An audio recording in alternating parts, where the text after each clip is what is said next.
We are live. Okay. Welcome to Outpost Session 2. So just to summarize, in the last session we met our party as the party met each other, as they, coming from all of their kind of disparate origins, they all convened in the city of Harrington, as it is the city from which a expedition out into the open ocean to kind of see what lies beyond the edges of the map is being launched. However, in the several days leading up to the expedition, in between getting kind of interviewed and tested and sorted for purposes of the expedition, they all kind of banded together to do some extracurricular, call it righteous crime. One of our party, I believe Selwyn, has had his journal of runes and arcane stuffery stolen some time ago by a human mage by the name of Joel Silverstock. And apparently, Joel Silverstock is loath to part with these ill-gotten journal knowledges, and so there was a bit of a contention. Some threats were exchanged, some highway robbery was engaged in, but you know, as long as you leave town before the guards catch up to you, I'm sure it'll be fine. So that being said, I blame you for all of our misfortunes. After a few more or less hectic days, it is now the morning of the day at which the expedition is to depart, and in all of your various rooms, you guys notice when you wake up a letter kind of on the ground that's addressed to each of you. This is from the expedition, and as you guys kind of crackle it open, it just says to report to berth number 326 for your ship and crew assignment before kind of the final exiting ceremony is to commence and the expedition will be underway. So, eventually you guys all convene at the docks, the section of the docks the expedition is kind of cordoned off, and you see that your ship assignment in berth 326 is a smaller ship. I think it's called a schooner. Is medium crewed, a lot faster, a lot smaller than most ships, but not necessarily like a skiff. Crew of about 20, 25-ish total, including yourselves. And you see that the ship's name is Skycrest. And so as you get processed on, you notice that there's a couple other folks also coming aboard with their varying levels of luggage and gear and such. One of which is the wood elf that all of you met earlier in this week after your physical test with Admiral Vostok, Highburn. As he sees you guys, his kind of matted hair swings in the wind, being blown by the sea breeze, and he's just like, "Oh, hi!" I forget his voice, so this is his voice now. "Fancy seeing you guys here? Okay, I'm gonna go pack my stuff in before all the top bunks are taken. Bye!" And he scampers off into the middlingly small underbelly of the ship. It looks like you guys kind of have free reign of the ship. Most people are packing up, though it looks like there's some of the ship's kind of sailing crew are going about final preparations for leaving, doing various sail tie-ups and line coilings and so on and so forth.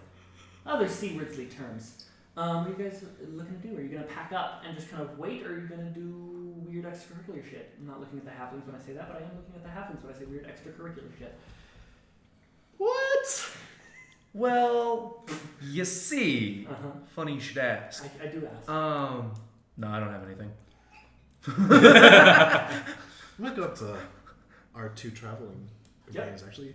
I think I just wanted to say for both me and Sel what the two of you did for us. Thank you a lot. It really helped. It was a lot of help, and we're just really glad that, of course, we have some friends. Companions for the journey ahead.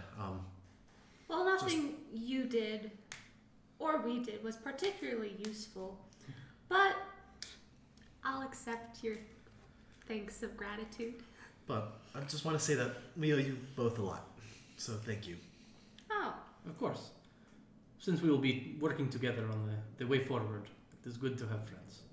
Breaking the law as a recreational activity can sometimes be a positive thing. You know, I don't entirely disagree with that. Now, we better hurry on. I need to make sure I get a bottom bunk. Yes. Okay, so you guys all kind of file into the crew's quarters. It is straight up just one big deck. with hammocks, just 2 tiers of hammocks each. There's no privacy. There's not really any like walls per se. There's some various ropes and tie-down points for your gear and luggage kind of on the walls. And it looks like half the crew and half of the bunks have already been settled. What's up? Can I take a top bunk, please? Please roll. Everyone roll a d20 if you're trying to get a top bunk. If you're not trying to get a top bunk, bottom bunks are available. 7. We can't reach. I have 2. Yeah, there's no more top bunks available. You guys had a beautiful and touching heart-to-heart emotional moment on deck, and by the time you come down to deck, you're in bottom bunk territory. Can I go to a place where there is a person like who is setting up like underneath them? Can I go to a location? Yeah. Okay. You can sure go to a location. I go Yes. to a location and I say, excuse me, I just thought you should know sometimes I sleek fire. It's when I combust into flames as a when I'm asleep. It only really happens when I reach REM state. But I was wondering, since you are going to be above me and I don't want this to be like a roasting pit, would you be comfortable switching with me? So this fellow that you've walked up to is a rather burly sailor-looking type. As he looks at you and he looks you up and down, and he just seems kind of very perplexed by this introduction.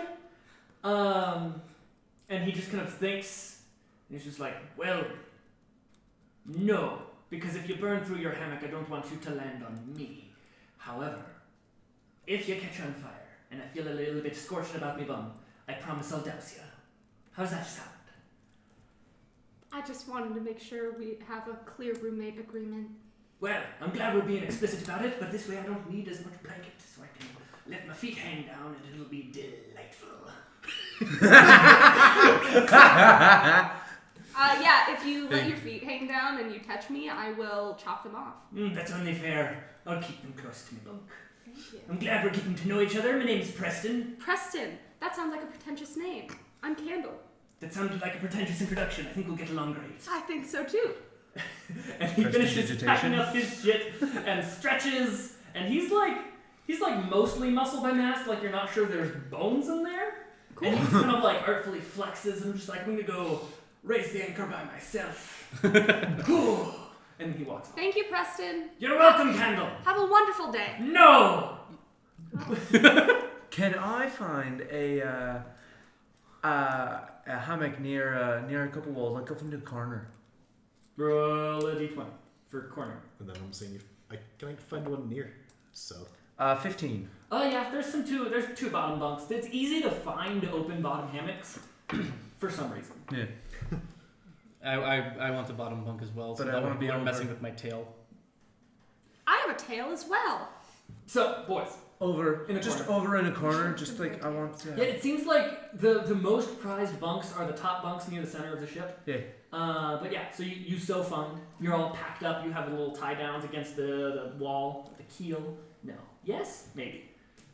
One of these ship names, the hull. It's near the hull of the ship, near the edge, near the wall. The bulkhead. Keel, the That's longitudinal structure along Shit, the it center wasn't line of the keel. bottom of a vessel's hull. So no. It's the hull though, so it's okay. Yes.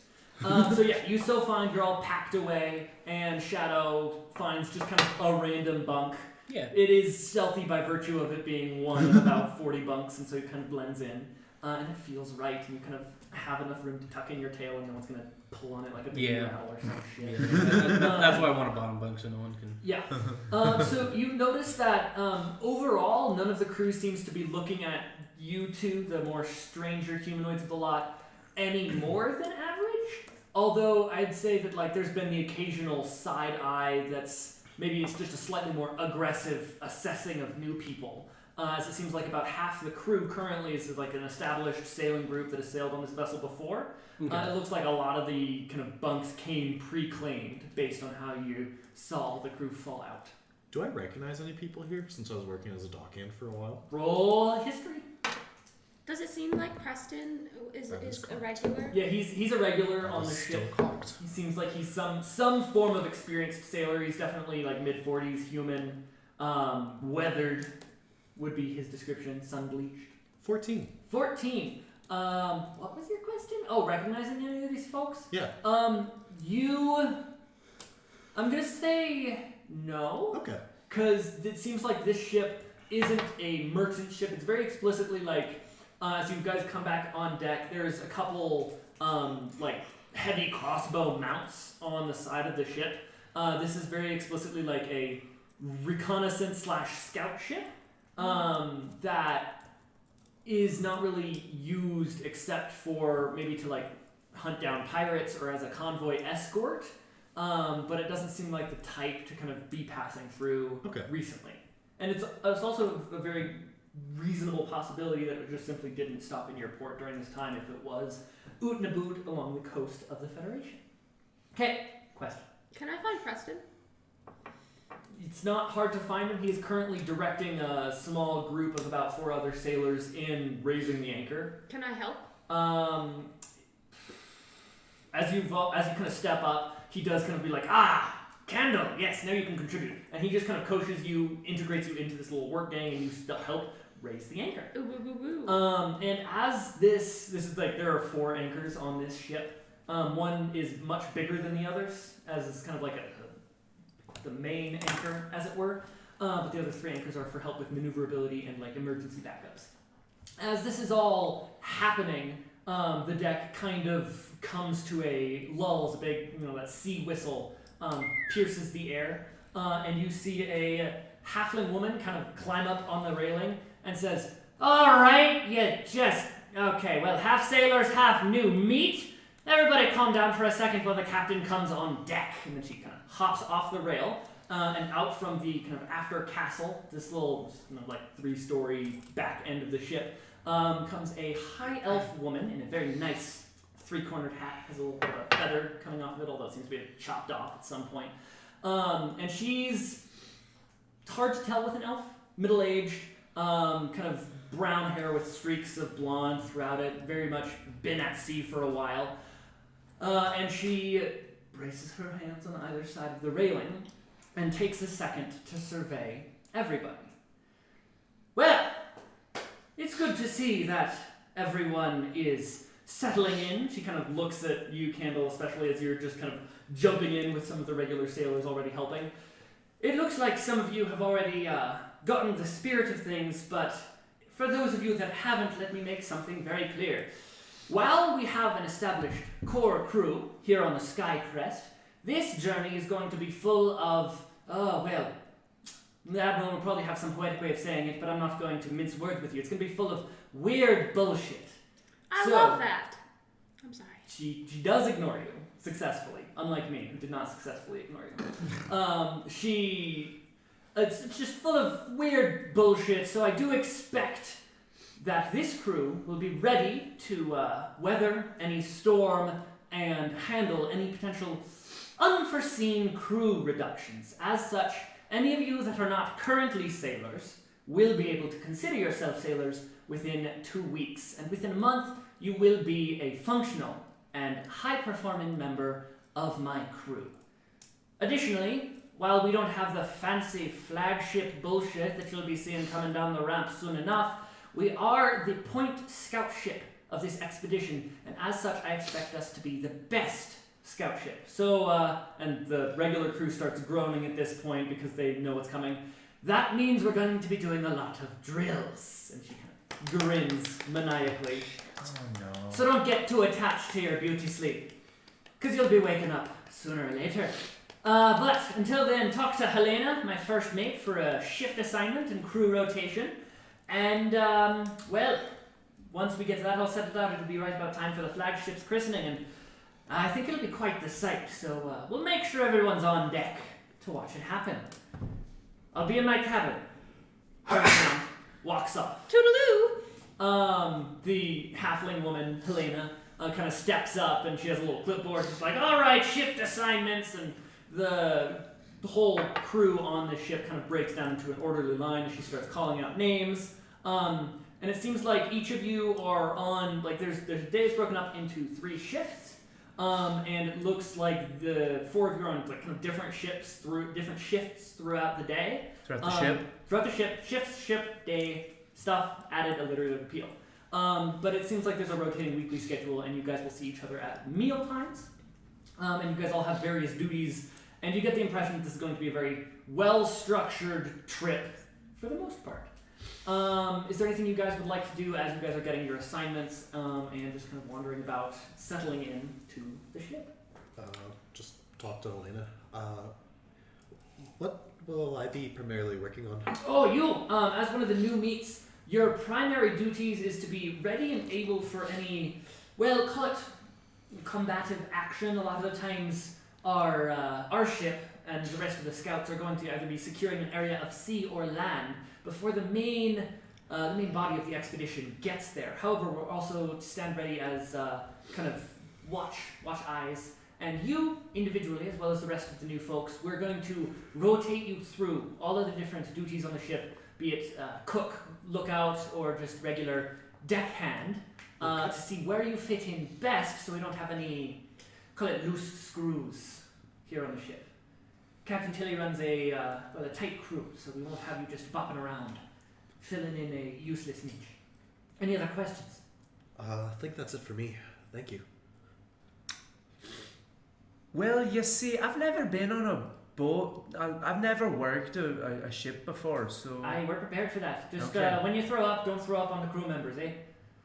Sounds good. Okay, well, we'll get you seaworthy in no time. Anything else? I have sailing experience. I'm not sure if that was... Ooh, what kind of sailing experience do you got? There's a little note that says not incompetent on your little resume. Well, that is beneficial for me, I suppose. Yes. I Where do you find sailed... yourself most comfortable? Well, I have manned a small vessel from the frozen wastes here. Interesting.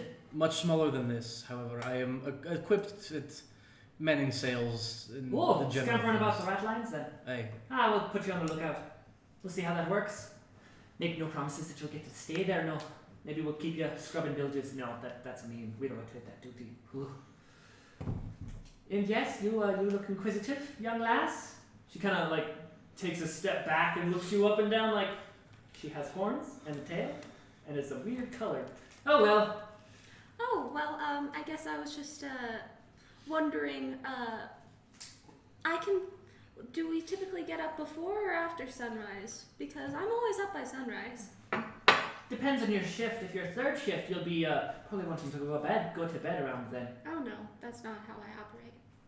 I just will be awake through that.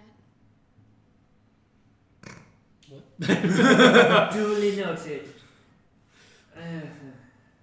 Just for scheduling purposes. Okay, scheduling purposes are gonna kill Can me. I go approach the largest group of sailors I can find?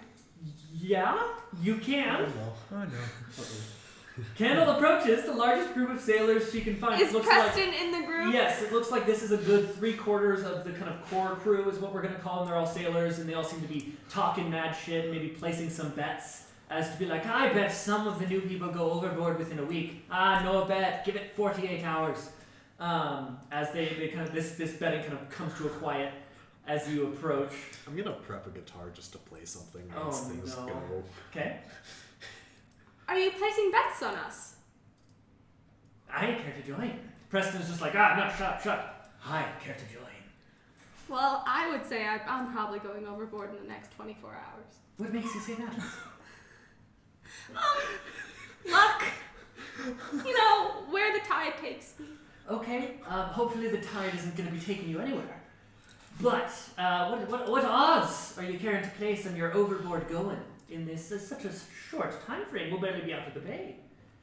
I'm well aware. What are the odds? Oh, What's the wager of you yourself going overboard within 24 hours? I'll bet a 3 silver. 3 silver. The group around kind of looks like a little cackling. It's just like, well, Candle, I'll take you on that. I'll match her 3 silver and say you won't go overboard within 24 hours. Shakes on it. As he's shaking on it, he pulls out a rope and he ties it around her waist and he ties it to the mast. Okay, don't untie that rope. And then he walks away. Thank you. The rest I of the, burned through the rope. with what exactly? I have flamey bits, I think. A Charmander? I mean, a little Yes. A little bit, lightly. Can I? I Yes, feel like like how that'd do be you burn? impolite. Are you like you stare at it angrily, can- hoping that the heat of your gaze? I say, Can I subtle spell a firebolt at the rope? I mean, why would you do that? Huh? Is the real question. Because is this all in earshot? I mean, yes. I am loud. Then yes, I it's a want ship. It's a yeah, small ship. Everyone exactly. can No, grab it that all that the is why, because I want her to go overboard. The rope is burned through as you glare at it. I'm gonna run over and put the fire out because Thank you. we're on a As ship. as the rope briefly catches fire, and then you kind of stamp it Oh, out. I didn't think that would work. Oh, well, I should make sure that I'm don't not know I on did fire anything. too. You I are still not on see fire. the I fire eat roll. into the water. And I'm Please standing roll next stealth. to you. Yeah. I still see the firebolt come from you. Yeah, it's Subtle spell gets rid of the caster. That's fair. Stealth is going to be a 14. You, as you kind of take a brief bit of jog towards the edge of the ship, you are picked up by Preston. Preston! As he's just like, oh, look at that, you were almost about to fall off. And then he puts you on his shoulders like a Aw. kid. And he's just like, excellent, the view of the christening is going to be better up here. And then it'll probably be in about 15 minutes. And he just spends the next 15 minutes keeping you on his shoulders, ordering the rest of the crew about. I'll be honest, this is well worth the 3 silver. It's like a little ride. So yes, she's getting carried about, and the crew slowly begins to kind of settle into some jobs. bond. Oh, I'm so worried. I'm terrified. You should Well, be. I'm gonna do what I do best. Get some morale up, and I start playing just a happy little Yeah. happy I'll little tune. play on the drums to help you out. You Yeah. so do. This isn't gonna get you anything or anything. So Not supposed it to. happens. Yeah. And then eventually the crew kind of finishes the minimum of setting up tasks. All of the sails are on their like quick release, ready to go, but the ship is still kind of parked in dock. And then there's a signal, a kind of like foghorn type sound from the city. And you guys are all directed towards kind of one side of the docks. There's this big empty berth.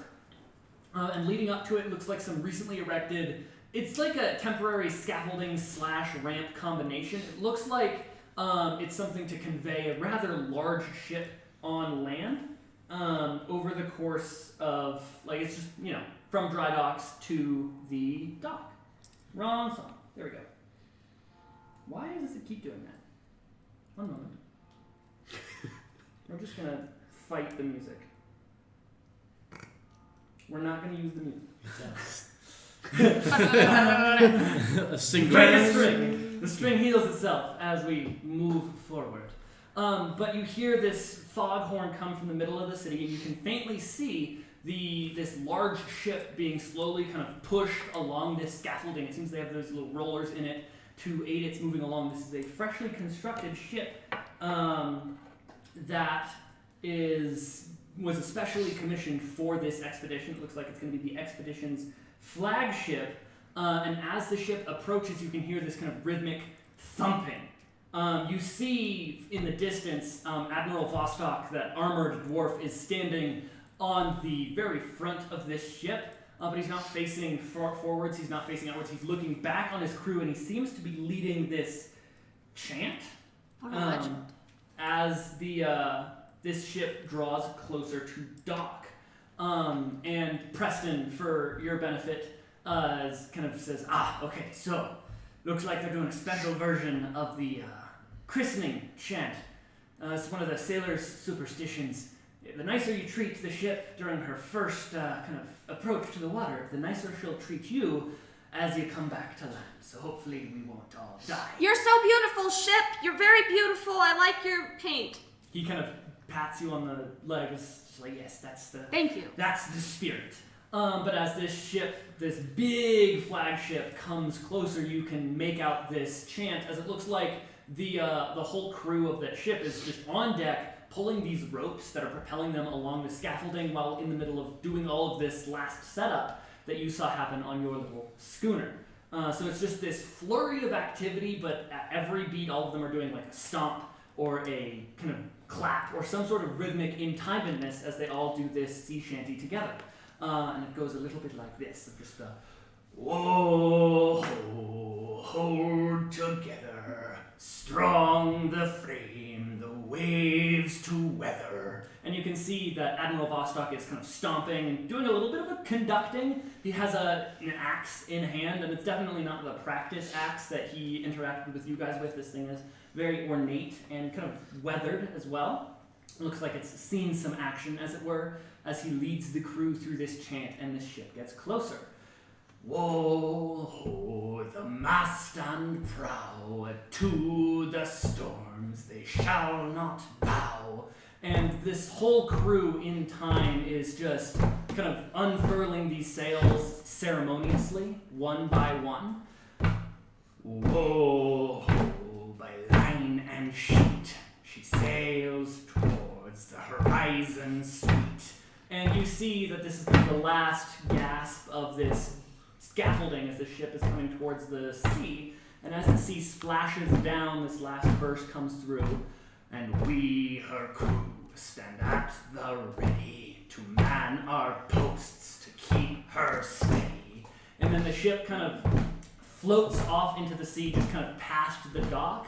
And as it hits the water, the crew kind of erupts into this raucous version of the verse where they're all singing their own individual blessings. And you see the admiral kind of turn forwards and kind of like hold up his arms as all of the sails are unfurled, and this ship sails out past the harbor into the bay, and then comes to a very kind of capable almost stop as an anchor kind of drops off to one side.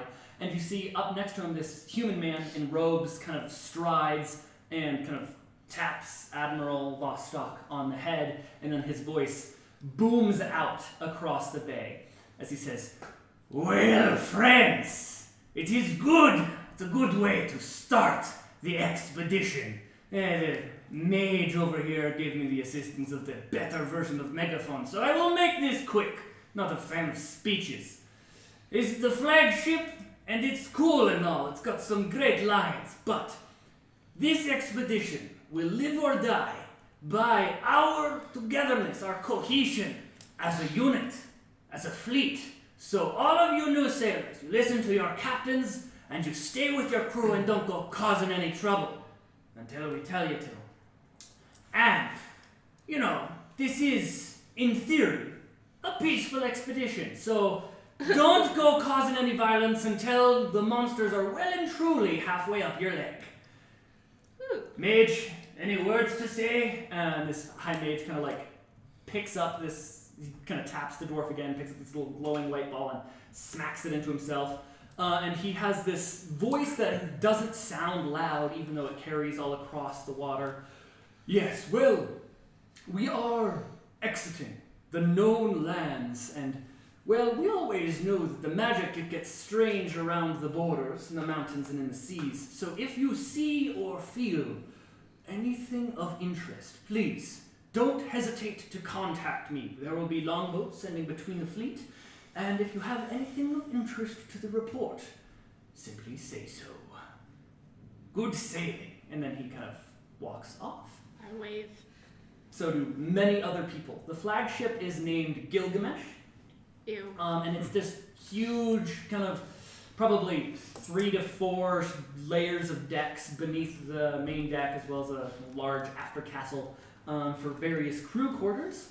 And it has just a whole mess of masts and sails and lines and ropes everywhere. Large crew, everyone's all happy. It's a whole ship. It's a whole ship.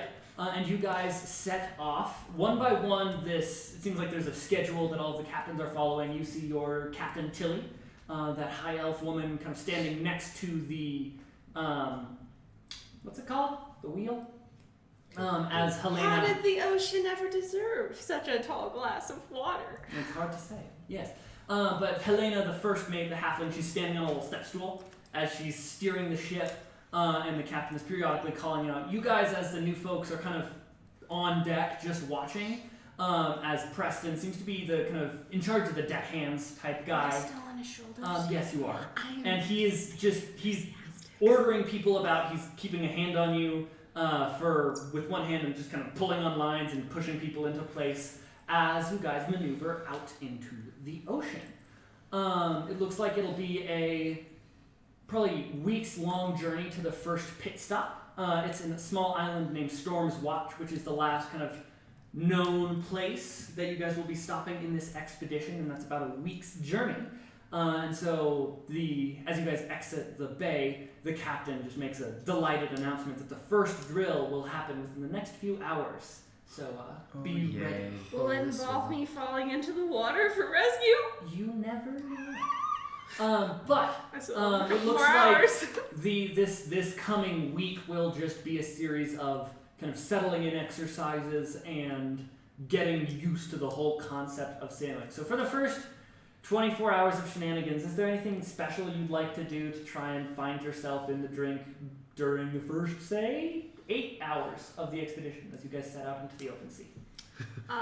So is he just keeping me on his shoulders? Straight up, yeah. Can I use the restroom? Roll persuasion.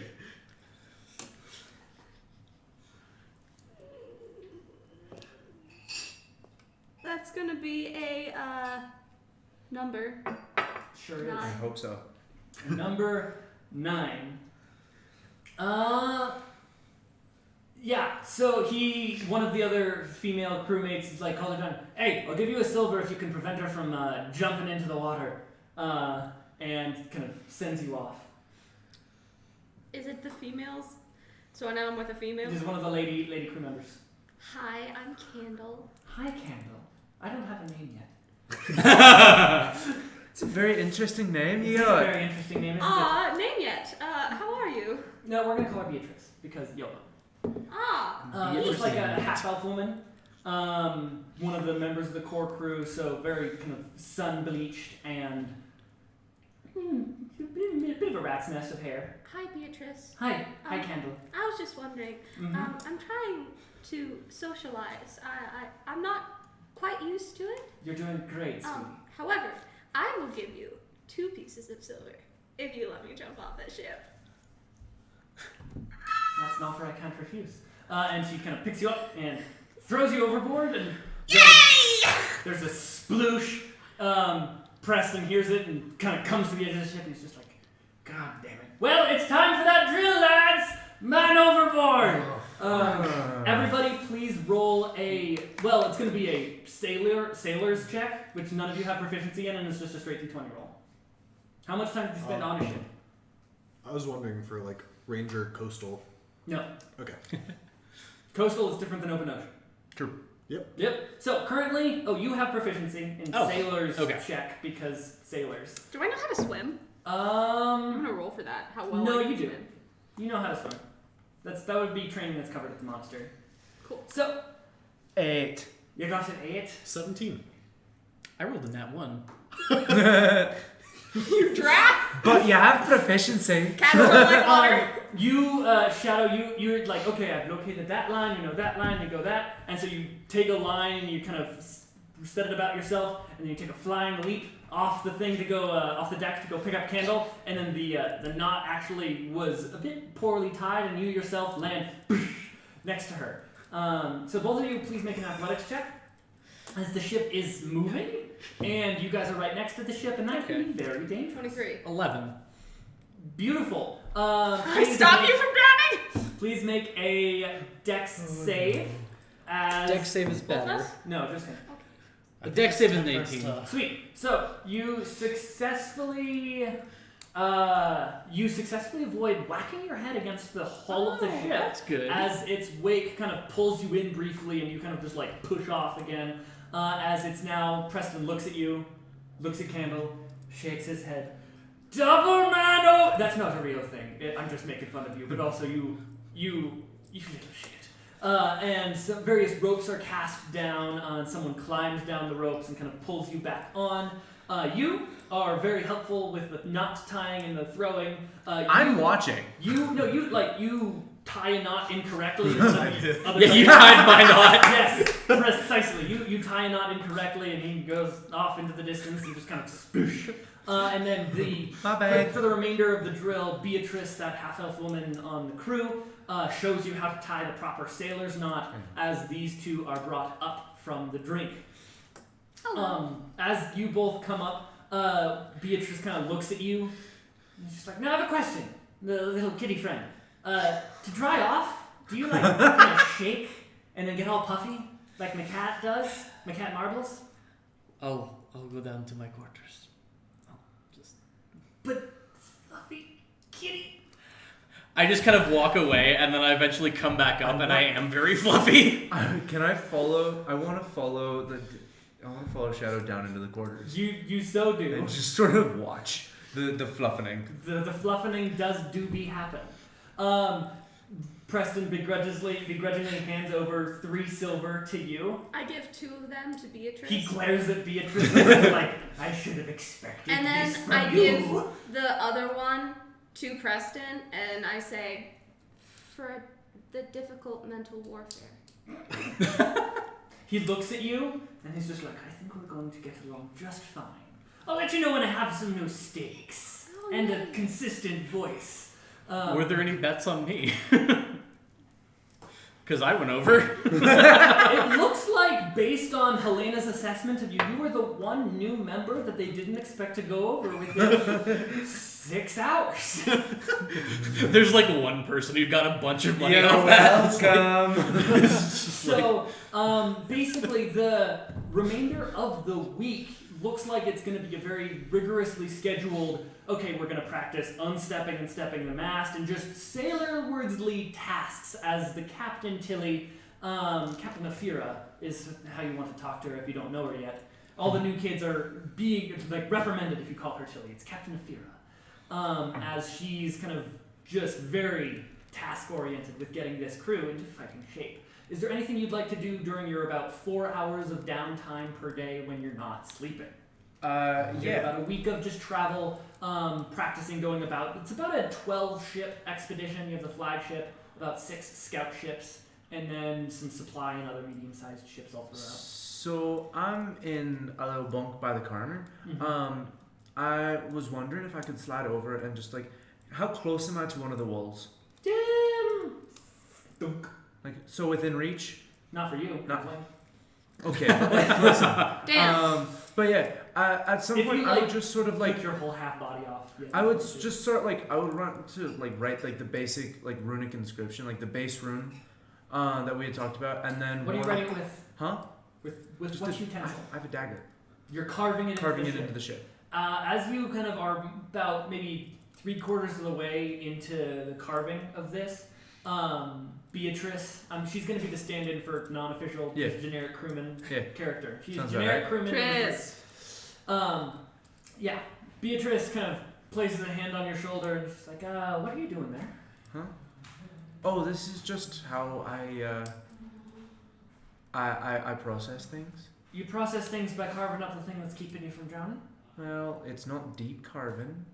Yes, but just please be nicer to our ship here. Skycrest is the only thing preventing us from getting eaten by monsters in the depths, and I don't think she likes it very much when you make your pretty pictures directly on her skin. Here's some charcoal if you want to Sure. draw some pictures. I Maybe suppose that could work. if it's not too ugly, we'll get it a nice whitewash. But be nice to the ship, and if I catch you doing something like this again, I will tie you to a mast upside down for 38 hours. Yeah, I've had that happen before. Don't have it happen again, eh?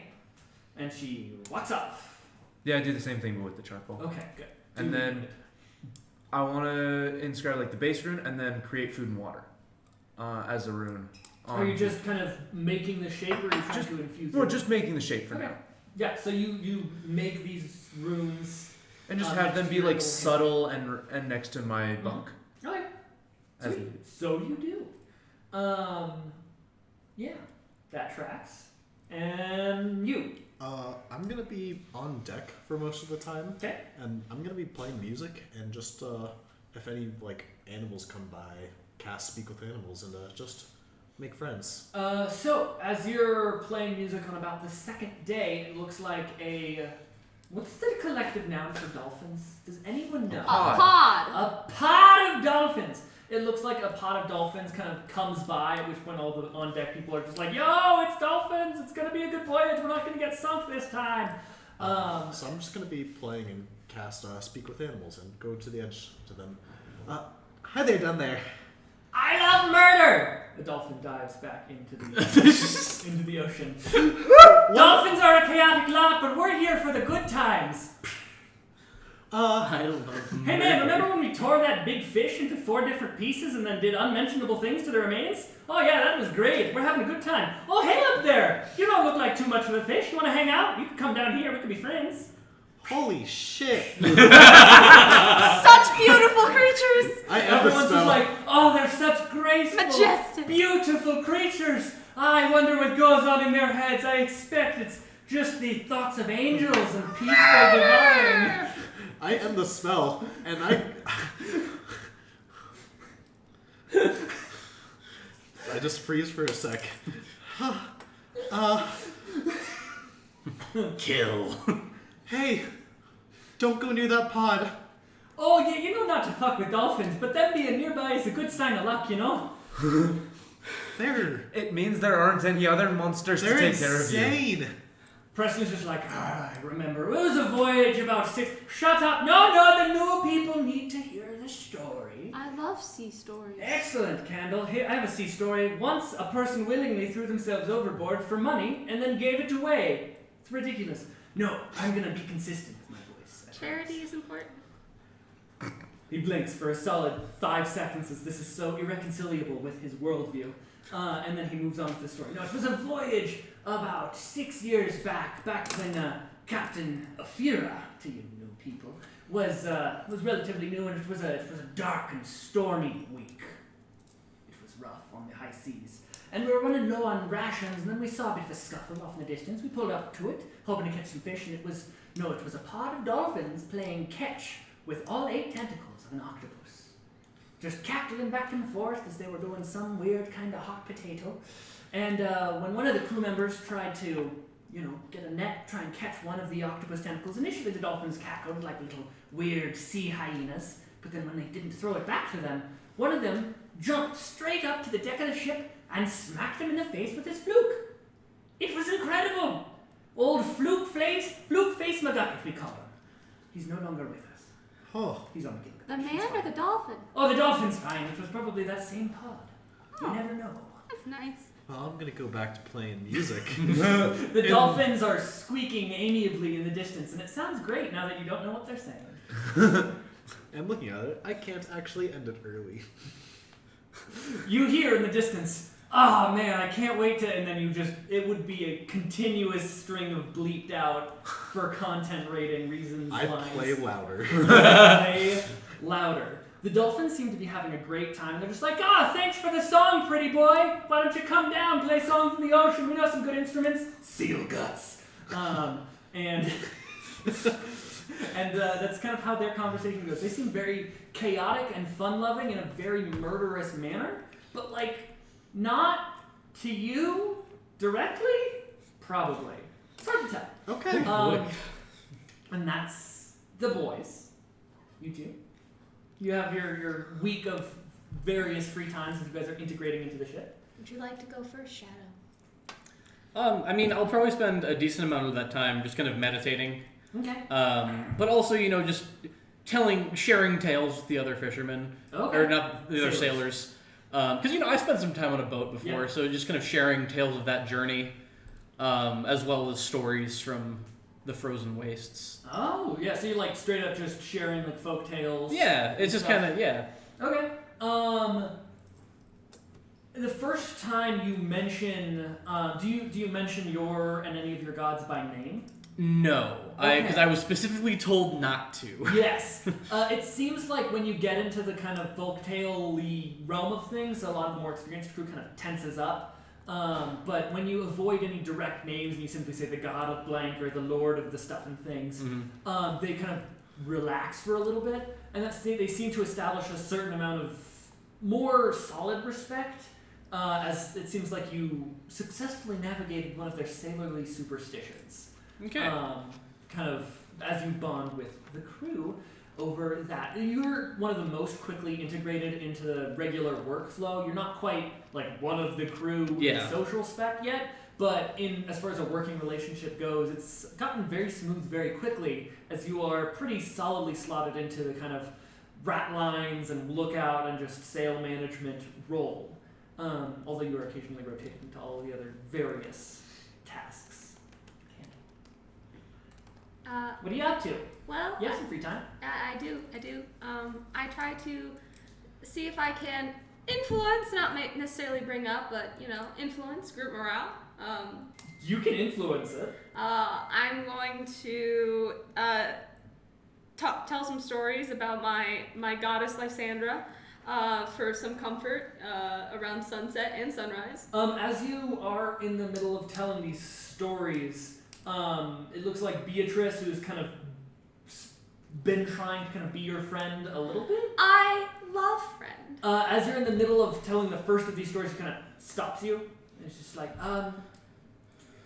bear with me here, but it's a bit of a sailor superstition. It's bad luck to mention a deity's name on board a ship.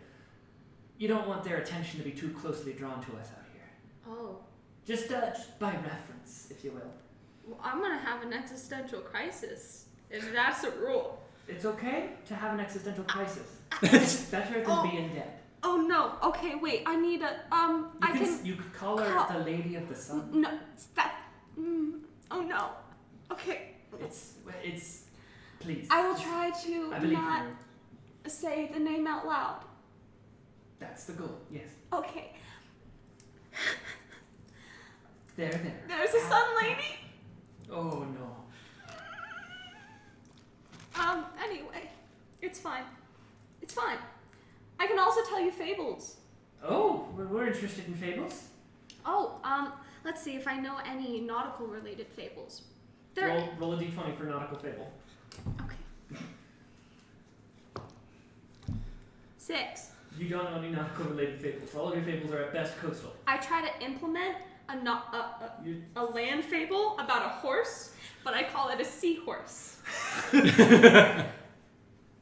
Which doesn't make a lot of sense in the context of the story, but I appreciate because it has dramatic flair. Roll performance. I'm curious. I can tell you the story. No, that's okay. We're gonna keep things streamlined for now. You're no fun. That's correct. You can tell a story at some point. 12. It's very obvious that this is like that's not how a seahorse do. Seahorse do not have hooves. That's not how a seahorse does. But on the whole, the group that is kind of passing the time when you're off, either playing random cards or just rigged dice games, does seem to appreciate your ambiance, although they don't really seem to engage with it much beyond the it was a good story, thanks for sharing, Kendall. Now, 3 silver and then I can roll all 6s.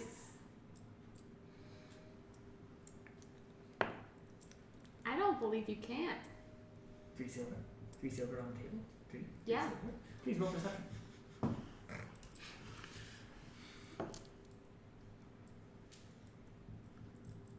13. He rolls all 6s. You did so well. I did, didn't you? One of his friends just punches him in the arm but doesn't say anything. He collects 3 silver and he's just like, excellent, anyone else want to take me up on my all 6s roll? 3 silver if you can roll 6s on my dice. Roll persuasion. I'm gonna lose all my money. Persuasion is charisma 20. Non-nat. That's delightful. The friend who punched him kind of looks at him, looks at Candle, looks at you, looks at him. He's just like, fine. Anybody got 3 more d6s? I need 1, 2, 3. Whee! Shit. You get 3 silver. Can I have one? For what purpose? Well, I have a goal that at least every member of this crew will have at least one piece of my money by the end of this trip. So if I give you the silver, since you have not given me money yet, will you give it back? Yeah. Alright, I hand you a silver. Thank you. Thank you. We're friends now. Is that how it works? You see I earned 3 silver. Beatrice, the stand-in crew member, just kind of sees this whole exchange happen, blinks. I'm gonna go Look, I was- this way. I was raised that if you give something to someone, they have to give something back, even if they just return the thing you just gave them. I made a lot of presents for my sisters at the monastery that they just gave back to me, which is like they were gifting me. It was nice, in a way. That sounds great. It's so sweet of them to do. Thank you. As the about 4 days into this voyage, it's like mid-afternoon, and you guys are one of the few times you're all on duty at the same time at the same place. And she's just like, okay, so got a mission from fucking whatever his name is, the mage, High Mage Wells. Wells. Yes, no, I know his name. Shut up. And looks like we're gonna make a bit of a course correction for today. We're gonna do a bit of experiment. Any of you here be spellcastery boys? Nice. Okay, so we'll get you front and center as the High Mage does his little weird thingamabobs. As you guys are kind of like prepping for a course change, the little longboat comes up alongside and is lifted, and the High Mage himself kind of steps on deck. He's a medium tall human man, kind of like short brown hair, little librarian glasses perched at the edge of his nose, and a long staff that he kind of clumps around on deck. Most of the sailors kind of just avoid or ignore him as he comes and stands up to the next to the captain and seems to direct a sort of course change. As they are kind of piloting the ship throughout the waters off towards the kind of northwesterly of the current vector of the trip. I go right up to him. As you approach, you hear that they're in the middle of kind of like 2 points north by northwest, about out of the wind, and we should be in one of the dead zones sooner or later. Wait for the end of the current Okay. conversation. It seems to be making a break. And the High Mage is kind of looking off into the middle distance, but the captain sees you there and is just like, yes, boys? Is there anything we can help you with? Simply would like to make my introduction. My name's Selwyn. I'm a mage from the Good Barrel Troop. And to the High Mage? yeah, to the High Mage. She Yes. kind of like nudges him and he's just like, huh? Ah, yes. Oh, yes, the caster's excellent. It's good to see you. Now, what manner of caster are you? How do you do your spells? This is important when doing science here. Innate natural ability and partially performance. Oh, yes, okay. One of the, yes, that runs in the half in Latin, yes. Pull out my guitar. Ah, decidedly. The name's Merowyn. Ah, Merowyn? Selwyn. Selwyn. It's good to meet you. I will mess those names up sometime in the future. Maybe immediately. Most now, times, The Wind Boys. What have you used much magic on this trip so far? On this trip, not really. I tried to talk to some dolphins and it was a mistake. How, in what way? Would They're you describe this? dark. Oh, no, the social elf. They're so dark. Yes, I'm sure they are. But the spell went off as normal. Why wouldn't it? Why wouldn't it indeed? That's what we're here to find out. I believe that there is a series of dead zones out in the open ocean. You know, of course, that there's these ley lines, the rivers of magic that crisscross the world, and typically on land they're dense enough that even though there's hot spots along the road, there's enough innate magic throughout the world that yes, you don't have to worry you don't about. really notice, but in the seas, out in the open ocean, there's not the same density, or at least so my studies would imply. That's part of why I'm so excited to be out here. But the Admiral was reluctant to change the horse of the whole fleet from the blah blah blah, so we're taking one of the quicker scout ships, and you guys will be instrumental in my studies. So are you prepared to do some recreational casting and then answer a brief questionnaire afterwards? I would love to. Of course. You're on deck at some point, just kind of wandering around, fulfilling your deckly duties as a sailor. What's up? I forgot.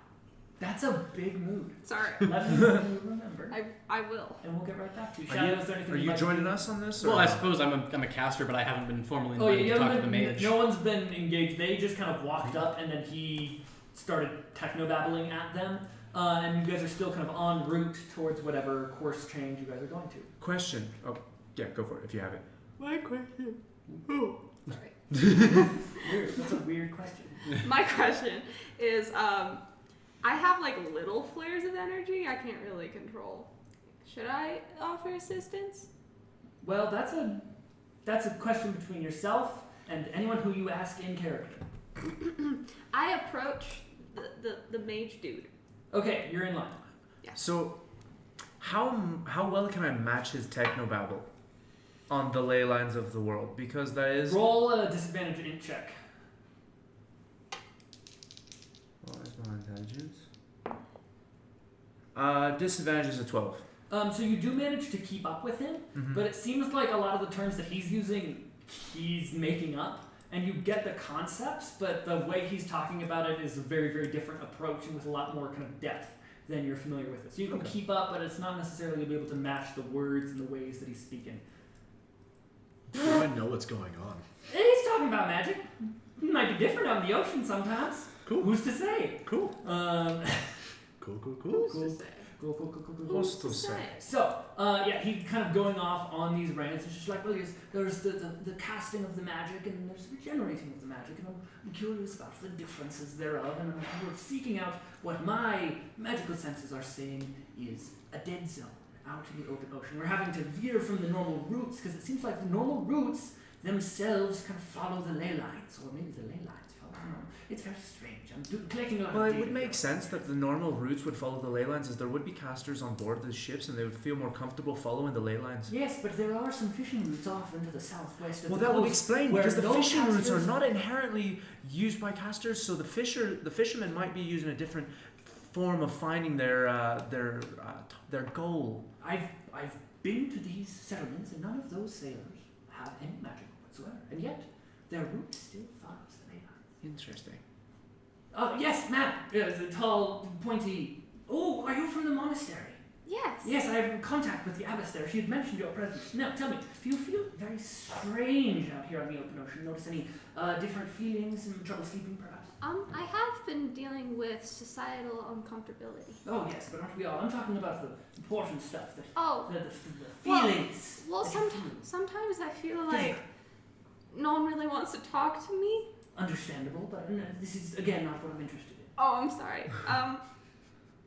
Oh, you're talking more about like internal. Maybe like some ongoing fatigue. Oh, I think my heart rate and my anxiety is pretty bad.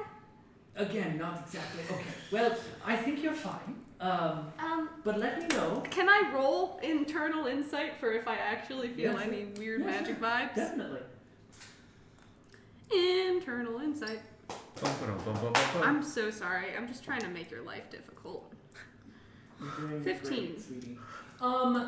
It's hard to say because it's nearly impossible to tell what is new ship, new environment, new people anxiety, and what is like an intrinsic weird attunement to the world affecting how you feel.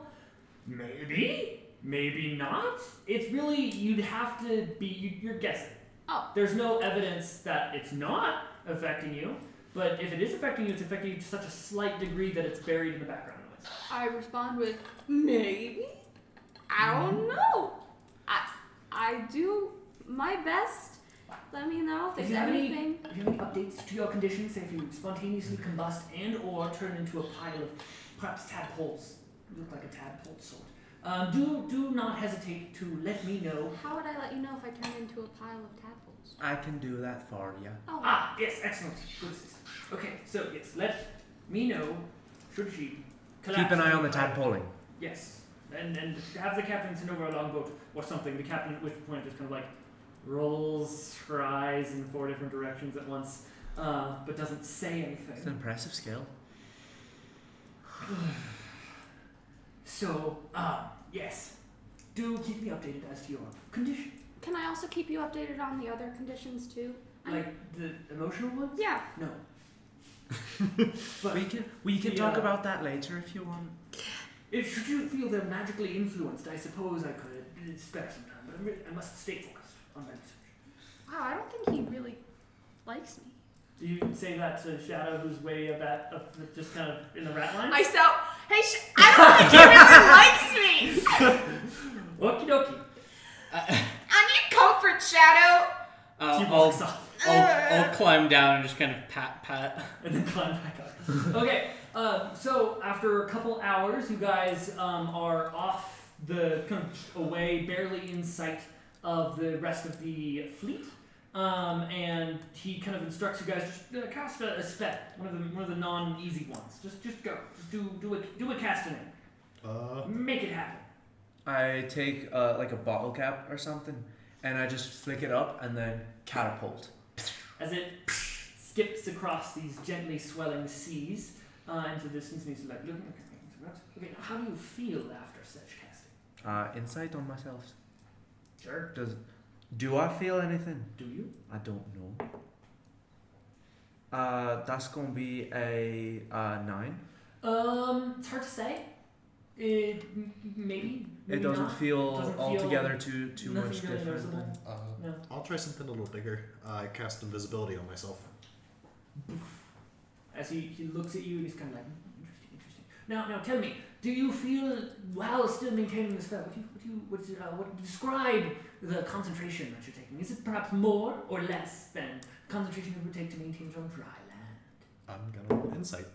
My voice is morphing slowly into a sailor's voice. It must be all of these crewmen hanging out. How's a 21 on insight? 21 on insight. That's delightful.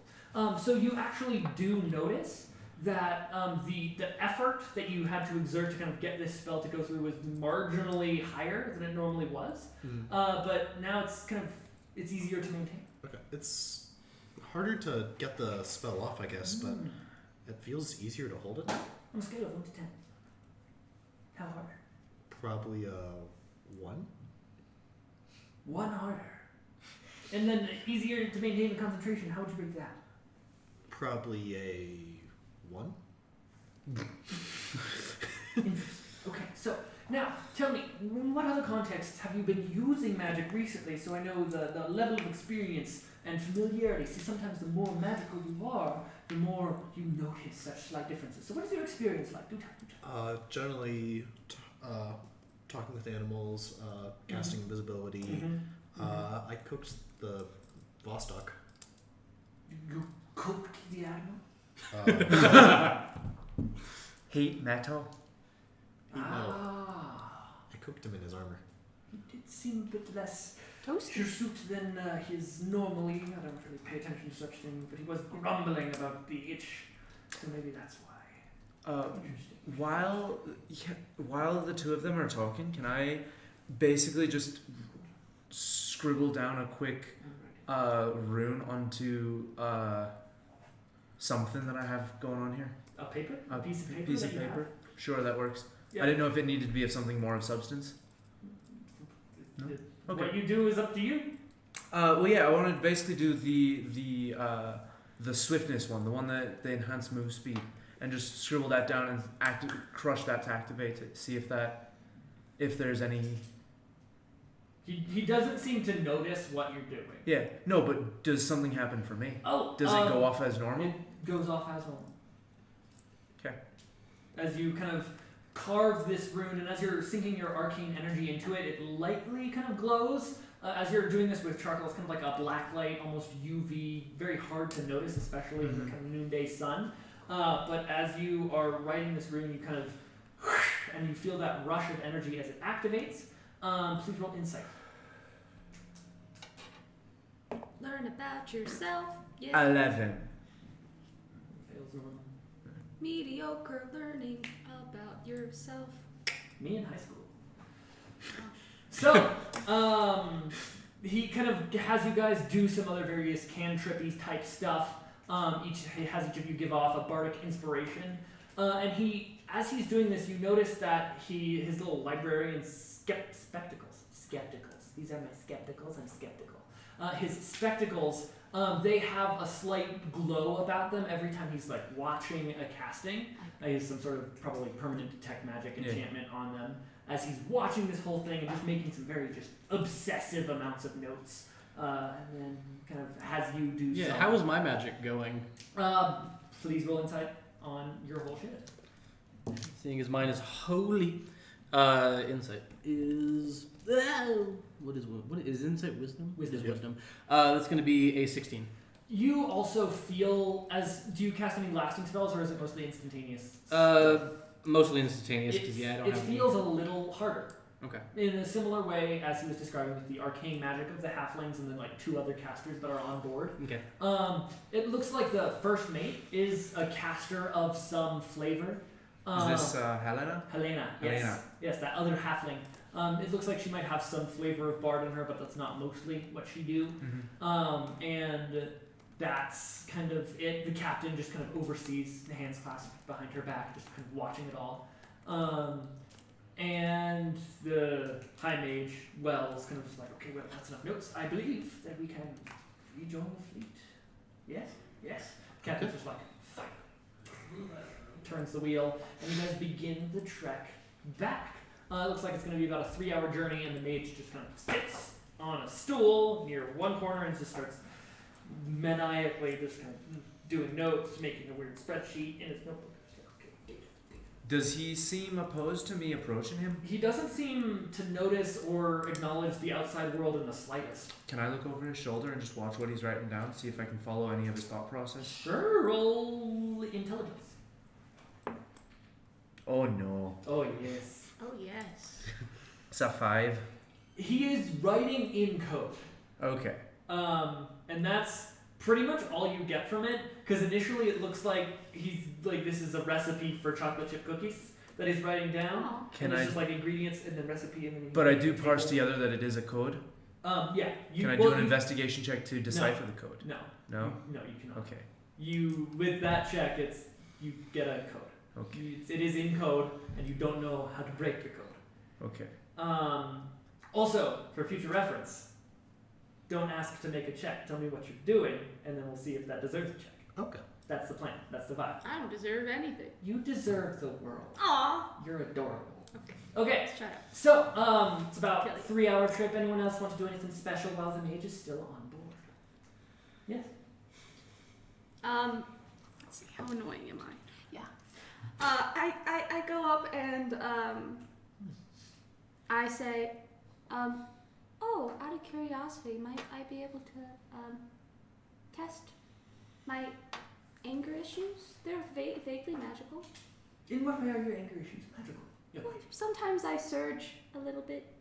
When Quantitatively. Quantitatively, I would say that sometimes all of the internal energy of excitement that I get through photosynthesis and such processes like that, cellular respiration, make me very pop.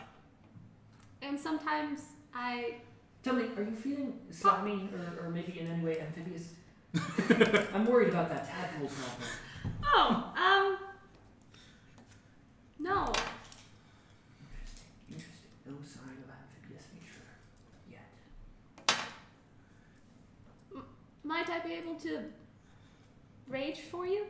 I don't see why not, as long as it doesn't cause too much damage to the ship. Captain, have one last demonstration. The captain's just like, I am calm. Maybe we'll be gone soon. I am calm. And kind of one of the spare anchors is dropped as he kind of like, okay, well, clear off the side of the deck. Yes, Madam Tiefling, I believe is what we've called you. Yes, go. Candle. Miss Candle. Okay. Demonstration do. He flicks his spectacles, words, and they kind of glow faintly as he watches. I take a deep breath as I focus on the sun above me, and then I feel all the energy and happiness from, loving my goddess bubble up inside, and I go, woo! I roll, and I rage, and I figure out what I do with my wild For context, she's a wild surge barbarian who every time she goes into a rage, something random happens to a certain degree. I love randomness, and I realized I was gonna roll the wrong dice. That's okay. Rage. Okay. Plant life temporarily grows around me until my rage ends. The ground within 10 feet of me is considered difficult terrain. Can they be sunflowers? Indeed they can be. So, as Campbell kind of like very perkily like claps her hands, this burst of sunlight, even though it is the middle of the day, kind of emerges from her, and from the deck planks they kind of warp as these little sunflowers just kind of emerge out of the ground. It's like a little low, like maybe ankle-length sunflowers and little vines. As the high mage is like, I told you photosynthesis! okay, photosynthesis. Is there any way you could perhaps maintain this condition for a little longer? The flowers? Well, yes, whatever the cause of the flowers. Unless you take damage or make an attack within the next round, your raid will end. Yeah. I can attack you if you want. Oh, no. That's unnecessary. I feel like I'm gonna get hit. Preston! Aye, Assy. Preston! What are the odds? That I punch you in the face? Yes, I give 3 silver that you will. Okay, I Roll to hit. will! 24. Yeah, that'll hit. Please roll damage. What is my punching damage? D1. 4. Monk. Oh, monk, right. Yeah. Monk. Nice. 6 damage. As you fully clock Preston in the face. Now, Preston's a big boy. Like, he's probably like 6'3" and about 3 feet wide, and like just mostly shoulders and just various good. He's like a square dude. He's a square boy. He's a rectangular character design. Wonderful. A rhombus, if you Yeah, will. he's very kind of a lot of right angles. I love that. And now he's a lot of right angles kind of on the deck. As you lay him I out, decked him! he's not unconscious, he's just kind of knocked over as he's holding his face, and there's just like, you can see this big little, almost bruise, almost scorch mark, like a sunburn on one side of his face, and he's just like, I'll wake you up. Whew! As the mage is just like, I emit vitamin D. If that's that might be an important substance for this trip. I'm not sure. raving about these vitamins. Strange side effects, yet a powerful source. Yeah, well, you see, vitamins are very important to my goddess. A holy symbol is critical to her continued state of power. And he just kind of continues to make these notes. He's just like, well, go ahead and turn it off. Hey, Preston, I pat the side of his arm. He kind of like tenses for a brief moment, but when he's not immediately scorched, I got you a flower. he looks at it and he's just like, Flowers for everybody! Thank you. I guess this is worth it. Can I healing word Yes. Preston? Yes, you can. As you kind of like call out, he's just like, oh, right. Phew. Yeah, I'm gonna go to weigh a sail or something. And he walks off. During these 3 hours, I'm just gonna be playing some more music and try and get some people like You're also like increase morale. on duty. You're doing your due. Yeah. So you do. It's a good trip. Doing the It's kind of do. very convivial. Yeah, can I, so like while I'm just kind of going around doing my shiply duties, can I also just do just kind of like meditate a bit and just kind of get like a vibe check for the area?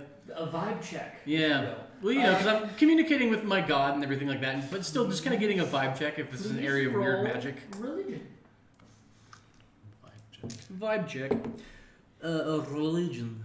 As you settle into the crow's nest, as you're on like 21. a lookout shift, and as you're scanning the horizon, you kind of split your awareness lightly, as you just commune with the nature of death and call from your deity, and you don't get any distinct or clear vibes, more than a sense of maybe there is a bit of a dead zone, a bit of a weakness Okay. in magic that you are currently in the middle of leaving. I want to relay that to the High Mage, just in case he finds that useful. I was communing with my god, and it seems that there is a kind of a sort of disturbance in the balance of magic here. Okay, and then what deity is this? Kothrom. He is from what you call the Frozen Wastes. The nearby sailors kind of wince Sorry. as they're going about their business. Yes. They seem to be giving this mage a wider berth Yeah. than literally anyone else, but they're being polite to him because it looks like the captain is still standing at the wheel and just glaring at everybody. And they seem to, before doing anything with respect to the mage, be taking their cues from her. So they simply wince, but then move along. A frozen waste state. Interesting. Now, we'll have to schedule a time. have you come over to the flagship and tell me Yes. everything you can about this deity. My data set is so small. The pantheon of the Vedan Federation is, well, it's so self-contained. It just doesn't feel right. Well, I can offer you insights about the gods of my people. We'll talk. Yes. Although I have discerned that it is bad luck to talk about deities on ships. Yeah, So perhaps I can talk about them and write their names. Fair enough. I see no reason to give stock to these superstitions, but whatever keeps the ships functioning, I'm going to say that. Yes. We'll schedule a time. Yes. Just have the captain send over a longboat. The captain's eyes almost roll out of her face, and it'll be fine. We'll have a good discussion. Maybe some tea. Maybe some tea. And he's obsessed with his books. He likes his books. This mage does. Anything else before you guys rejoin the fleet? He loads himself into the longboat with like his escort from the flagship. And actually, no, he doesn't have an escort. He just kind of sets him up, sits in the back, and the boat kind of gently starts floating off.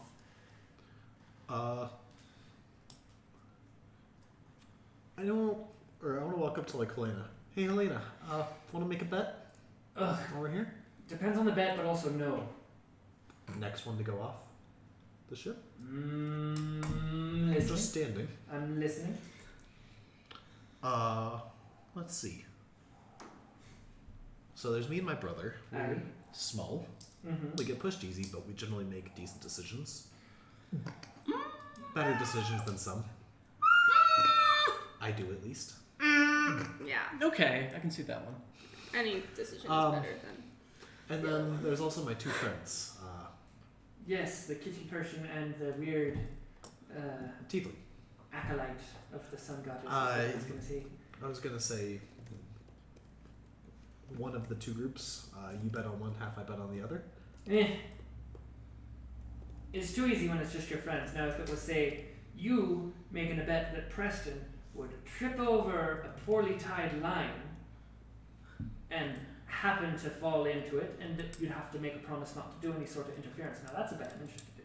But see, Preston's mistake is his bets are so easy to rig, as we saw in the first 24 hours. And that overboard reel that quickly is a record, and not in a good way. Well, But- of course then. So I'm looking more at the random chance of things. Random chance of things. Something that you wouldn't be able to interfere with even if you tried.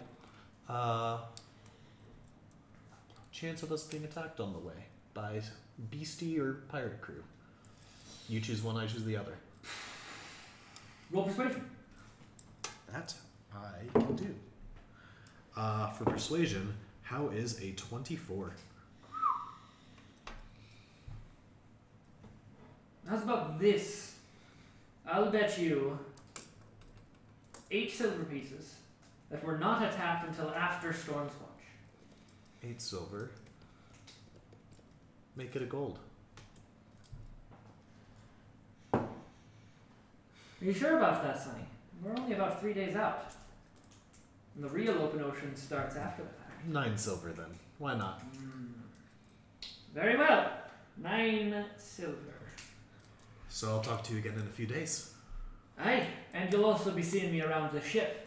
Well, about this. About the bet. Watching you. I expect to collect at the end. I hope you don't, Well, you little shit.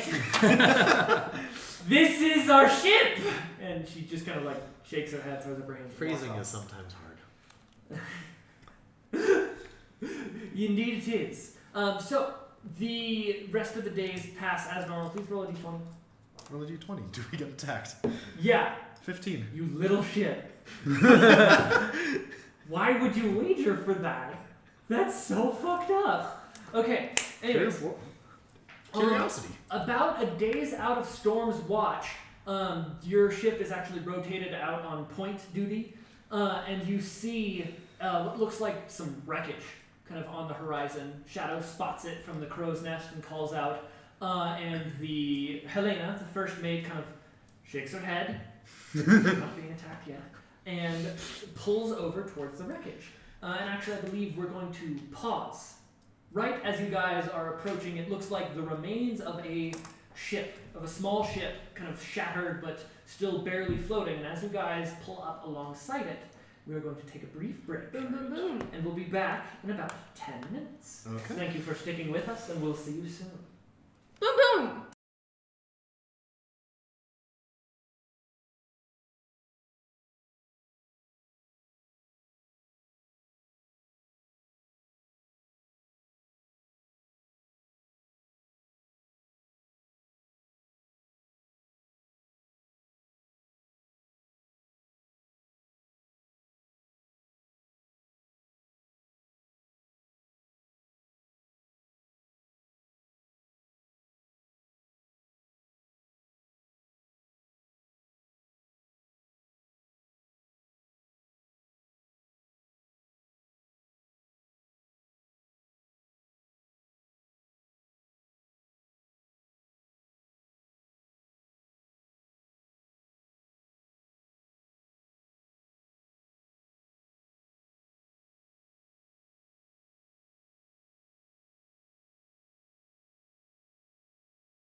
Ba-ba-ba-ba.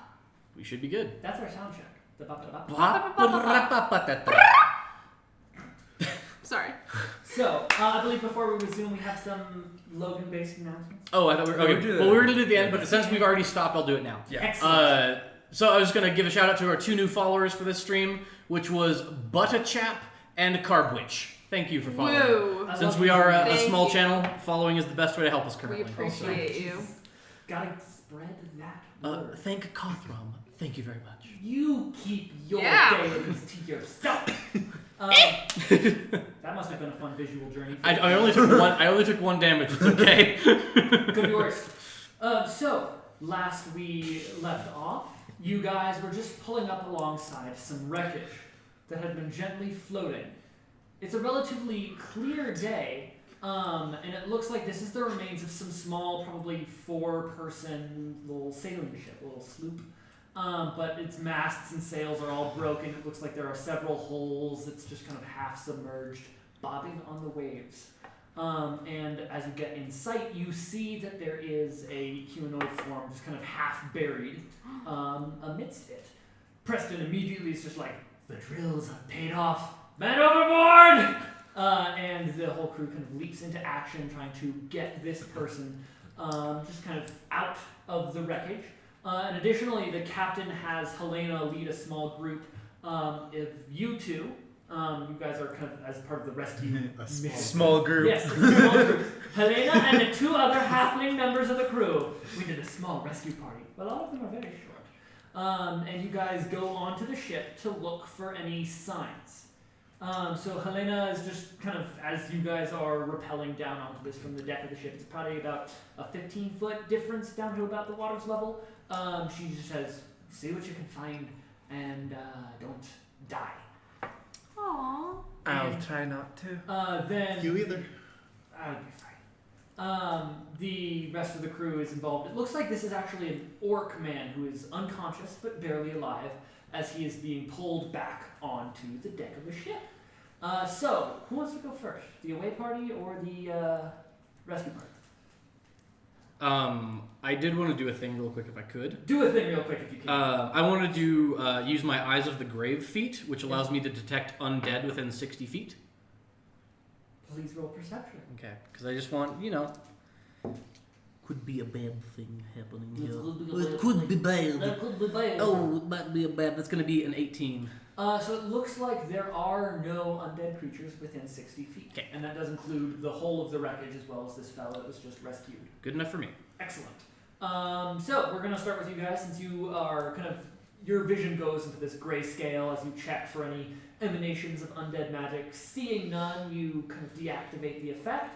And the both of you are there as this unconscious orc man, probably about 8 feet tall, bigger than Preston, but kind of emaciated. Very much has been at sea for several days, and is kind of barely hanging on to life. Cure wounds? You roll up, cure wounds, and you see this, as the spell goes off, there's this breath that he breathes in. He's still unconscious, but it now looks like he is no longer in danger of dying of exposure within the next couple days, although it seems like he's currently laboring under several levels of exhaustion, effectively. He's not going anywhere fast. I say a little prayer over him and put a sunflower. So relevant note is that there's still a little square on the deck that has some very rough, like newly sanded planks to account for all of the sunflowers that burst from them when she did her I rage. did try to save as many sunflowers as I could. Yes, no, it was kind of bouquets were disseminated amongst the crew, but it took a couple days before the rest of them were like okay with being near you. And they've set up like that area of the deck has been very, very thoroughly sanded and then repolished and then scrubbed and then lacquered and then repolished. As they're kind of murmuring like it's okay, shit. As they're trying to kind of be obsessively nice to their I was, in-home gardening can be very helpful to the mind. So roll religion for speaking a prayer over this orc fellow. He has kind of some nice tusks emerging from his face. You want me to roll religion? I have religion. Have you met Fantasy Jesus? That's gonna be a number. Would you like to talk to our Lord and Savior, the Sun? Do you want to talk to our son? Don't talk to me or my son ever again. 19! Okay. So you speak a bit of this prayer, and you don't. You feel as if there is some sort of weight magically on him that you have in some way assisted in lifting, although you really can't tell anything more than a various sense of a gentle cleanse. Oh, he's heavy. Emotionally. Preston and Beatrice look at you, look at him. Beatrice is like, yeah, he looks pretty heavy physically too. And Preston's just like, no. Can someone get this man some food and water for when yes, he wakes up? we'll set him up. We'll take him to the galley. We'll do what we can. See if he can't have any news as to what happened to him. Although, if you two are confident that whatever you did helped remove any lingering at-sea curses, that is what you did, right? In theory. Yes. Okay. Beautiful. Yes. He'll be fine. Don't worry, chap. He kind of picks him up and then, oh, okay, Beatrice, help me. And then they both lever under one of his shoulders. You'll be just fine. Wow, he's still pretty muscly. Should we search the vessel that is currently... Oh, we have the That's way party the way party. already. And then, with that beautiful transition, the camera dramatically pans to the wreckage of this small ship. As you three are searching, please all of you roll investigation. And If by we all die here, I blame you. What did I do? Probably so. Crit. 28. So, we'll start with Beatrice, not Beatrice, Helena, since she rolled the lowest. Beatrice, as you guys kind of reconvene at the center of the ship, points out that she's found this ship was kind of destroyed by some sort of active force. There's kind of splinters and stuff of what would be kind of like ballista fire. There's a big, heavy crossbow bolt lodged in one of the things. And she does find signs that the other members of the crew were kind of gone overboard well before the ship was fully kind of abandoned and set to float. You, Selwyn, how are you investigating? That's my question. What are you looking for, if anything? Or are you Well, just I would be looking for any magical signatures in here. If there's any How? residual, Do you have detect magic? Do you smell it? I do not have detect magic. But I'd be sort of just like extending my own, maybe with like a prestidigitation, see if there's anything that like reacts to Okay. like my Yeah. magical being. So seeing if something kind of sparks in reaction Exactly. to your basic magic. As you're going around, it looks like basically what you deduce is that a good portion of the attack on this ship was magical. Mm-hmm. And you also detect that this ship had some sort of intrinsic magical warding that has now been like significantly broken, but still barely lingers in the timbers of this ship. So it's whatever attack this ship did also have to overcome. A not insignificant intrinsic ward that this ship's timbers had within them. How much of the ward can I sort of like analyze and like maybe identify? None? Okay. Because it's like when you shoot sparks at a plank, some of the sparks kind of curve Okay. away. You're not getting like a dissertation, you're just detectiving, Okay. as it were. And so this ship was magically warded and also magically attacked in combination with the physicality of it. And Crit Boy, Yes. how are you searching? Looking for anything left in the ship, any cargo, and also, I guess, survivors. The survivor was found. Yeah. Okay. It's not a big enough ship that any survivors wouldn't be immediately apparent. Okay. In that case, cargo and anything that, like, a sign of who the attacker is. Beautiful. So, it looks like this was simply a kind of daytime small-scale fishing ship. The boat is of a different construction than you're used to, but it's obviously like made with experience and attention to detail, with maybe limited resources. The wood is of a different type than you're familiar with, but there's the relevant equipment and kind of broken netting and little storage crates and barrels for a small-scale fishing trawler. Okay. And additionally, you can see that there's a smattering of arrowheads and little divots and dents, and signs of an onboard struggle, it looks like. You can also see signs of some sort of like fire. There's some scorch marks all throughout it. Okay. And it looks like where the orc man was rescued from, there's under that rubble like the remains of probably the biggest scorch mark and burst of fiery whatever the heck that happened on this very small ship. And because you crit, you can also determine based on some of the like flags that you find under a barrel somewhere that this ship was probably part of a small fishing fleet. Okay. As these flags have some basic, like it's like a modified form of the alphabet that you recognize, but these would be signal flags, Okay. effectively, and Yeah. signal flags that seem to be made to a certain consistent standard, indicating that this ship was part of a larger fleet. Okay. Is there any like cloth left over from the attackers, like something that got torn off by the orc man or possibly anyone else? Not that you can tell. There's some burned scraps of cloth, but those could be from Yeah. anyone. Anything. Okay. Yeah, that's what you find. Okay.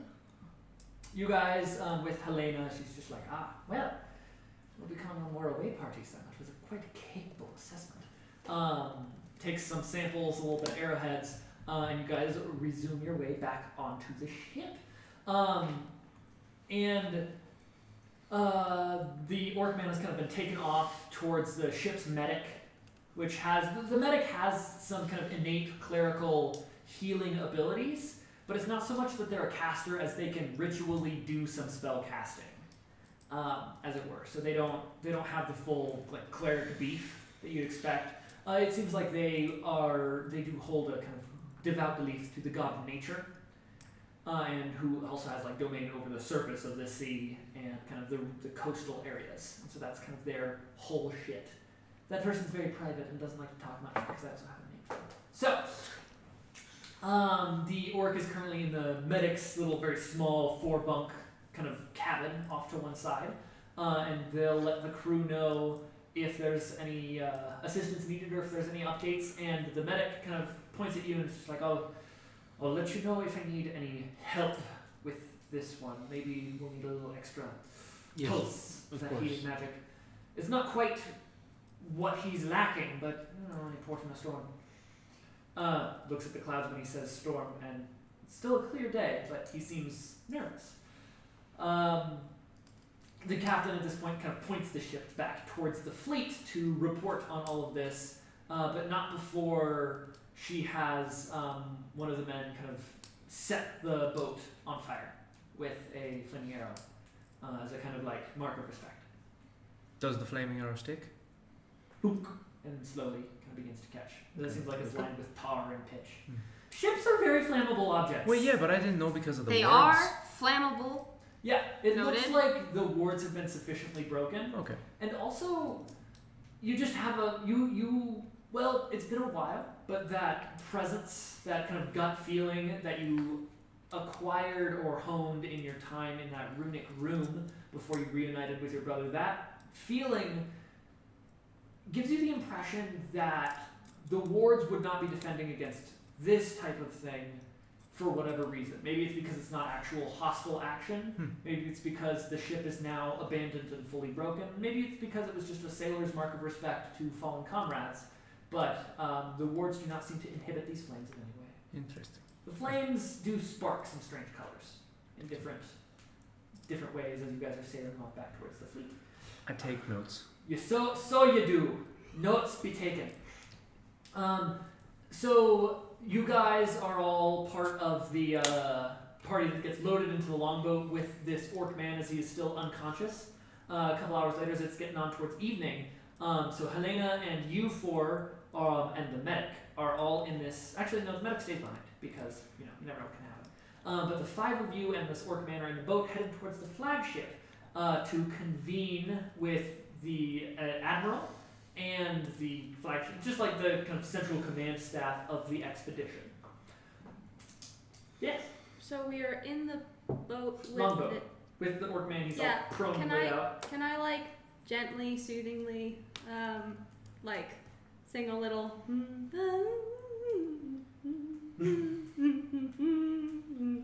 Trying to be comforting. Roll charisma up and down straight Oh no. for comfort. Oh no. Okay. Oh, 16. It's like a little hummed lullaby. It's a 16 amount of comforting. It's a little out of tune. The orc man seems to be breathing deeply in the grips of unconsciousness. He does not seem to be responsive. Eventually, you guys are loaded, pulled up on board the Gilgamesh. The High Mage is kind of waiting there. Next to him is a wood elf woman with like a little clipboard and some glasses and just like this whole very formal secretary outfit. As she's just kind of taking notes and checking things against her clipboard and just kind of eyeing everything. As you guys come on board, she says, "Ah, delightful. Okay, so this is the survivor that was recovered from the wreckage, yes? Aye. Yes. And you two were on board the investigation itself, party. Yes, yes. we'll have your findings recorded again. And then I do believe we have the chance to resuscitate this gentleman here and see if there is any stories that he can tell us, or maybe, failing that, we can find out the best place to reunite him with his people, hopefully establishing some sort of peaceful connections with the civilizations as yet undiscovered beyond our waters. Any questions? No, it seems What's your so. name? My name is Hilda. Hilla? Hilda, Hilda. yes. Oh, I am the assistant to the High Mage. I Yeah. keep him from walking off the edge of the ship. Do you ever get time off? Next question. Oh, So- that's resuscitating him? Yes, I do believe the High Mage has a artifact that he's collected in his travels that might be able to rouse him slightly. As we don't have the necessary facilities to do it the standard way here on ship, kind of traveling lean, but we do have something that might work in a pinch to get him up and about and functional again in quicker than a week, as it looks like his current recovery is. The medic has been in communication with me. So, if that's all, please follow me. She kind of elbows the High Mage, and he's just kind of like gazing off into the middle distance, mumbling to himself. It sounds like equations or some shit. He is lost in the mathematical sauce, as we shall say. And she leads you into the kind of back castle of the ship, through some corridors. There's a door on one side that has like a more ornate doorknob than the rest. She looks either way, is kind of like, okay, and it opens into this fairly large room for a ship. It has obviously the High Mage's quarters. It has like a little cot off to one side, and it's just a mess of random artifacts and like weird things suspended in unidentifiable liquid in jars, and like a strange animal skull that's been hollowed out and has some gems spread around it. And just, it's hard to tell what's a knick-knack and what's an artifact, and maybe they're all artifacts and maybe none of them do anything. And some of them are paddywhacks. Yeah, there is a knick-knack paddywhack. But he's kind of taken into this room and placed on this big table. This kind of mess of papers is shoved to the side, as the High Mage is just like, oh, yes, time to work the magic. Excellent. And he peruses through his shelves until he takes these three little, like, one's strange looking root that kind of looks like a foot but is obviously plant, and a back powder, kind of collapses them together, whispers an incantation, and dust spreads over this orc man, and before long his eyes just pop open and he kind of sits straight up. And it's at this point that you truly realize how imposing this figure is, because just his torso is as tall as you fellows. And he has kind of like long gleaming tusks, and some like just the rags around him that it was his clothes. I understand facial All around him. bone features. Yeah, so he has like kind of a very messy matted braid, and he looks around and he like just kind of feels around the table and then says, "Where am I? What happened? Who are you?" It's gonna be okay. Do you want to hold my hand?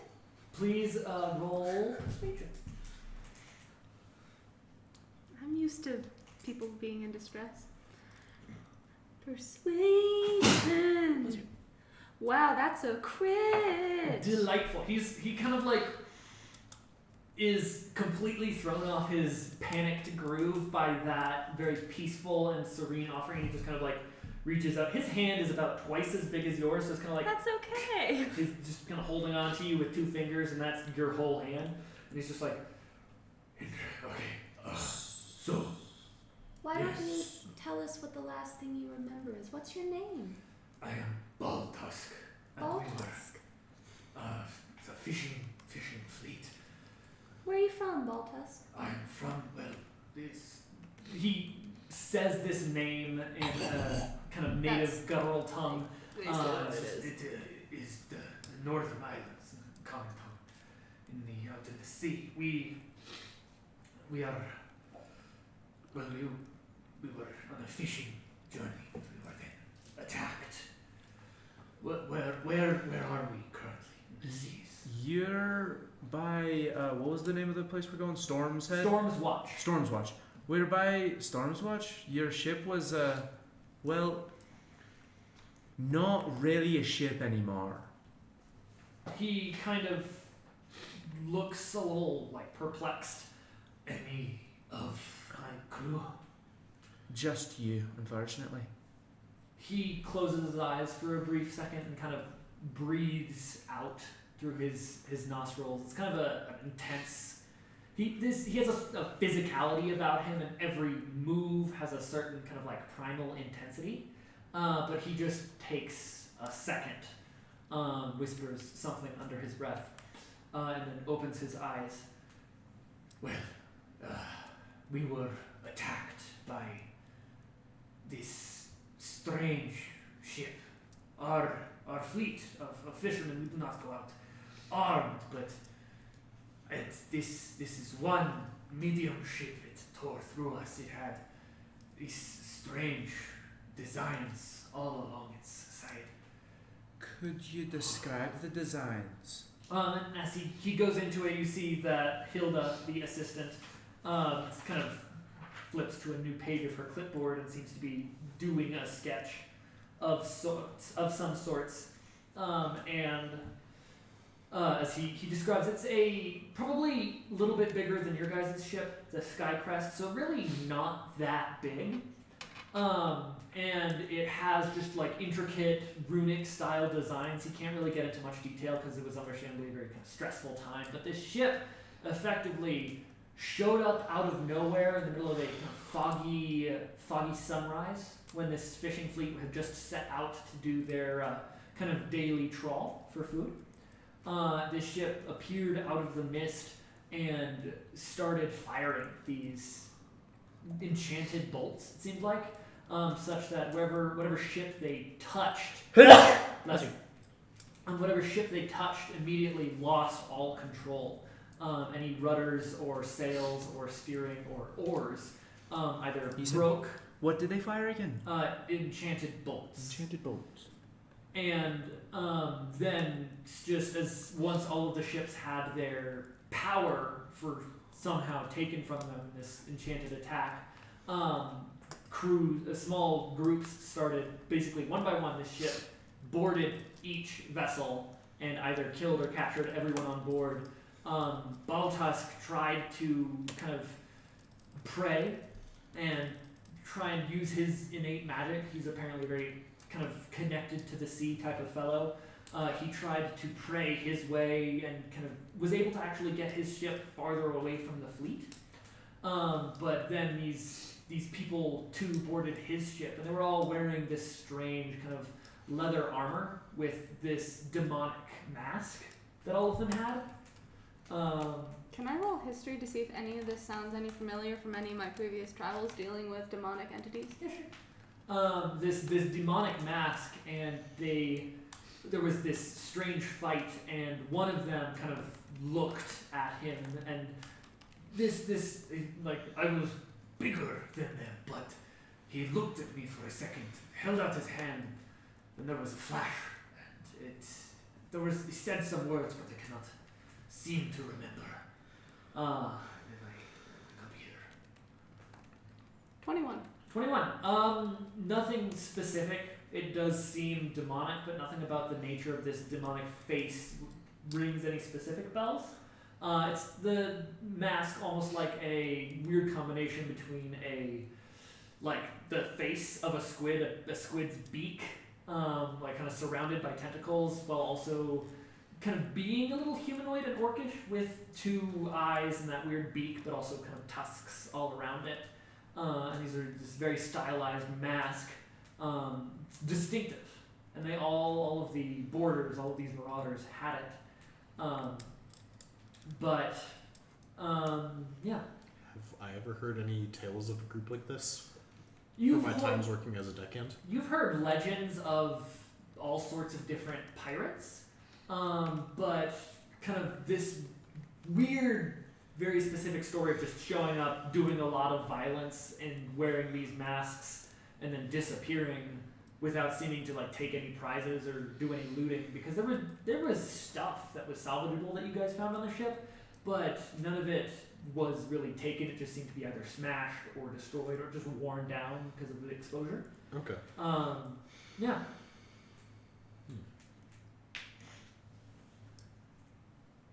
That's weird. Disconcerting.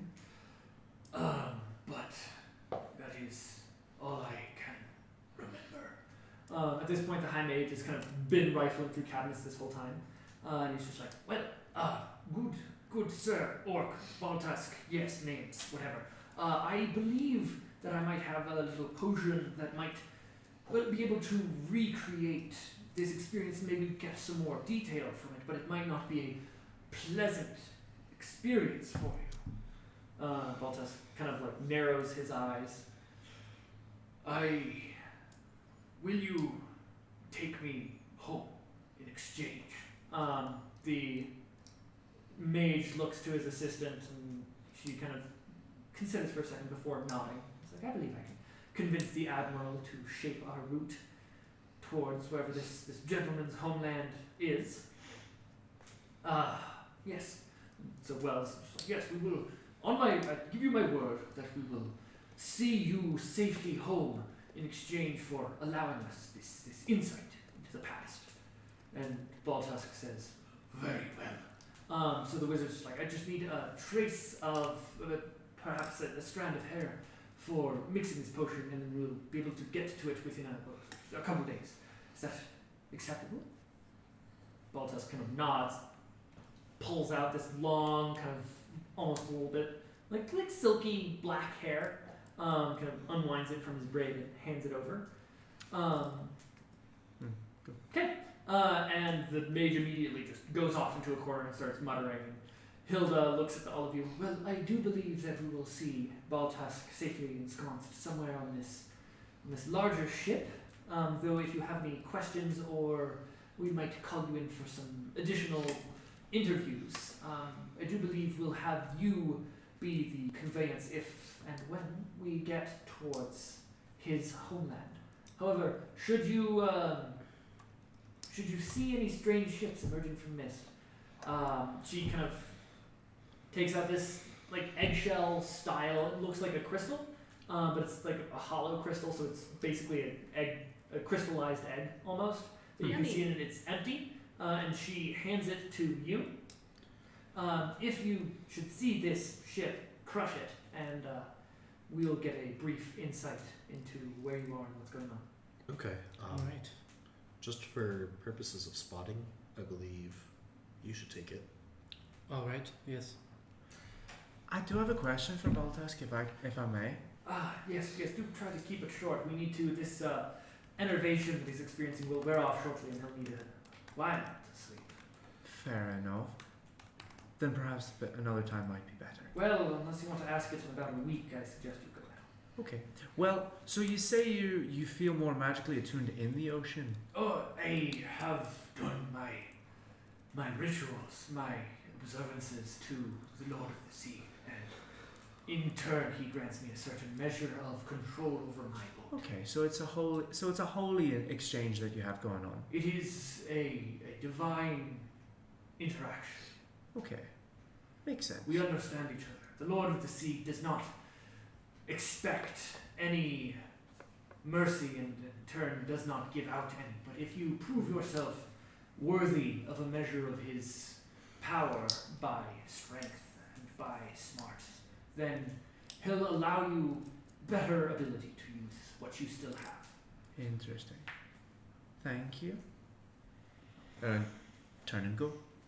So as you guys are all leaving, I assume, he seems kind of very confused, but you can already see him fading into a kind of more ordinary sleepiness as he kind of lays back down on his table. He doesn't even seem to quite care anymore about where he is. Now that this temporary liveliness has worn off, he's tired and confused, and he seems to be going through a lot. You guys are put in a longboat with Helena as you go back to your own ship.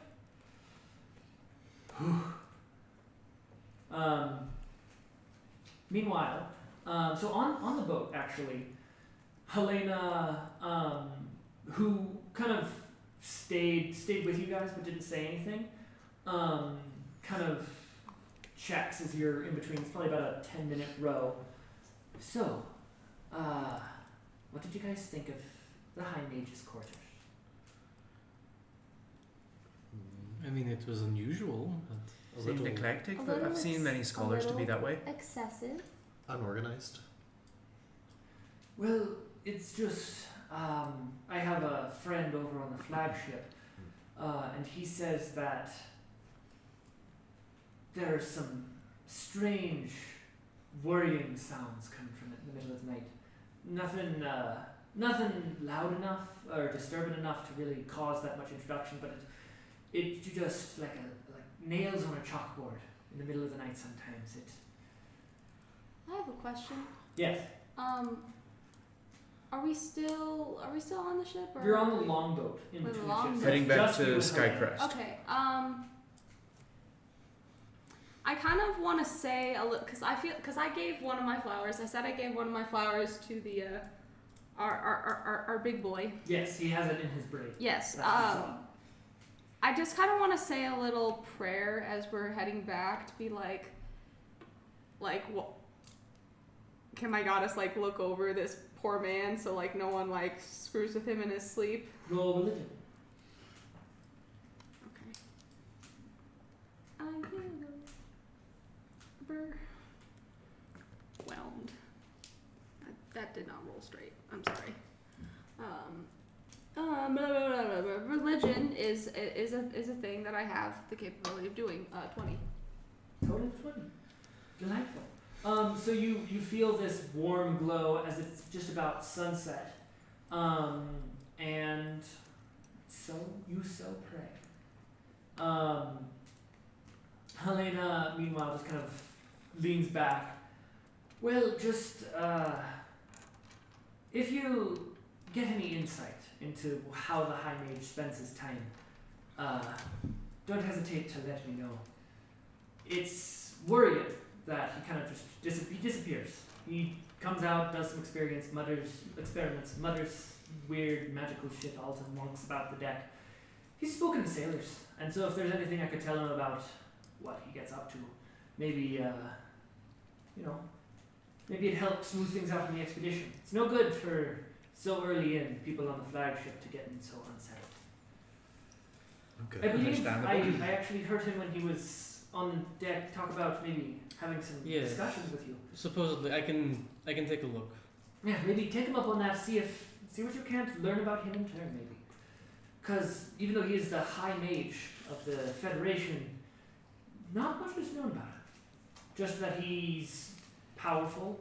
He rose to his current prominence after the war ended, after the Unification War. So I would say that he is largely untested in many respects. Well, I can tell you that he does not care about personal relationships. I can tell you that. Well, it's yet another mark against him, I suppose. But yes, if you have anything concrete, it should also be I don't know quite nice. anything more concrete than a hurt feeling. Punch to the face. Sometimes, Stab to the gut. but words hurt, Concrete? You arrive back at the ship, and it looks like you'll be arriving in Storm's Watch by the next day. So, long rest. Blah blah blah. blah, I blah, blah, rest. Blah, Longingly. blah. Longingly rest. Yes. And as you guys are set up to arrive at Storm's Watch, Shadow, you immediately see smoke on the horizon. Before Storm's Watch is in sight, it's this small collection of rocky islands. It's supposed to be this like very a mini village, relatively self-sufficient, just enough dirt to grow relevant vegetables when you're in the tropics. So it's not like there's a short growing season per se, but most of it's like sea farming, various kelp, and a lot of fishing. That would be their self-sustaining thing. It's more like a lighthouse with attached town rather than a town that also has a lighthouse and base and so on. Okay. And this is kind of the last port before the open ocean. But it looks like it's a little very on fire based on this smoke. I shout down to the captain or first mate, whoever's on deck, Helena, first mate. and just say it appears that something's on fire. It's causing a lot of smoke. Do you want me to contact the captain, or do you want me to contact the Gilgamesh because I have the crushy egg? No, best save that for a more urgent emergency, but we'll signal the other scout ships and then go on ahead. So hold on, everybody. As the crew kind of kicks into high gear, some signals are sent, the other scout ships kind of hold position. The fleet is in sight for now, but it looks like the Skycrest is going to actually stretch its legs. So please, everybody roll a sailing check as you are all part of the crew, getting it moving quickly. Nat 20. How do we define a There we sailing go. check? Right now, it's just a d20 roll because the sailor is like a tools check, and tools aren't associated with an ability. You're So valid. just roll sailing. 15. 10.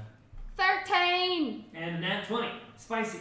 So you guys, together with all of the crew, kind of smoothly unfurl some sails and tighten down the masts as you guys weave through the wind to get to Storm's Watch quicker.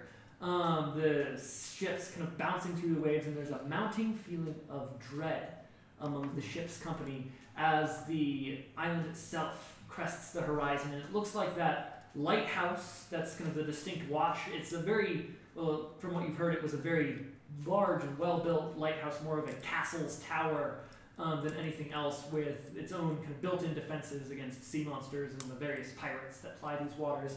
It is rubble now. It's kind of like a half of a building if the top was knocked off, which is where the majority of the smoke is pluming from. And then you also see some scattered signs of wreckage from the nearby town. You guys pull into the dock area, and you see that where there was a pier, this wooden thing stretched out there, it looks like it was blown up by something, and so the anchor is dropped, boats are sent off, and all four of you land with some of the rest of the crew on the island. Helena takes kind of the look, sends some people off to the town, some people to kind of scout the edges of the island along the coast, and then you guys are headed towards the lighthouse. Okay. How do you guys choose to approach? As Helena is kind of coordinating the groups behind you guys, making sure everything's going rightly, and you guys are kind of left to your own devices, just search the lighthouse, find out what happened. Does it look like there's any movement up at the lighthouse currently? Other than the gentle wafting of smoke and the lingering flames in the wind, it doesn't look like anything. Because in theory, there should be a population here. In theory, there should be. Okay, good to know. Yep.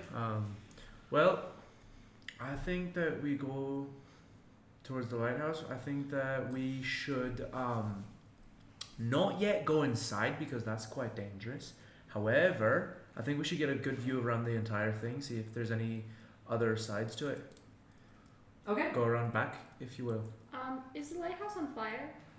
It looks like there are some ongoing flames on the insides. The outside of it is made out of like some very well carved heavy stone. And it looks like there's a big hole and rubble and somewhat collapsed. A lot of it collapsed within it, and there's just rubble all around it. I say a prayer and immediately run into the burning lighthouse. Okay, sweet. Oh. Okay.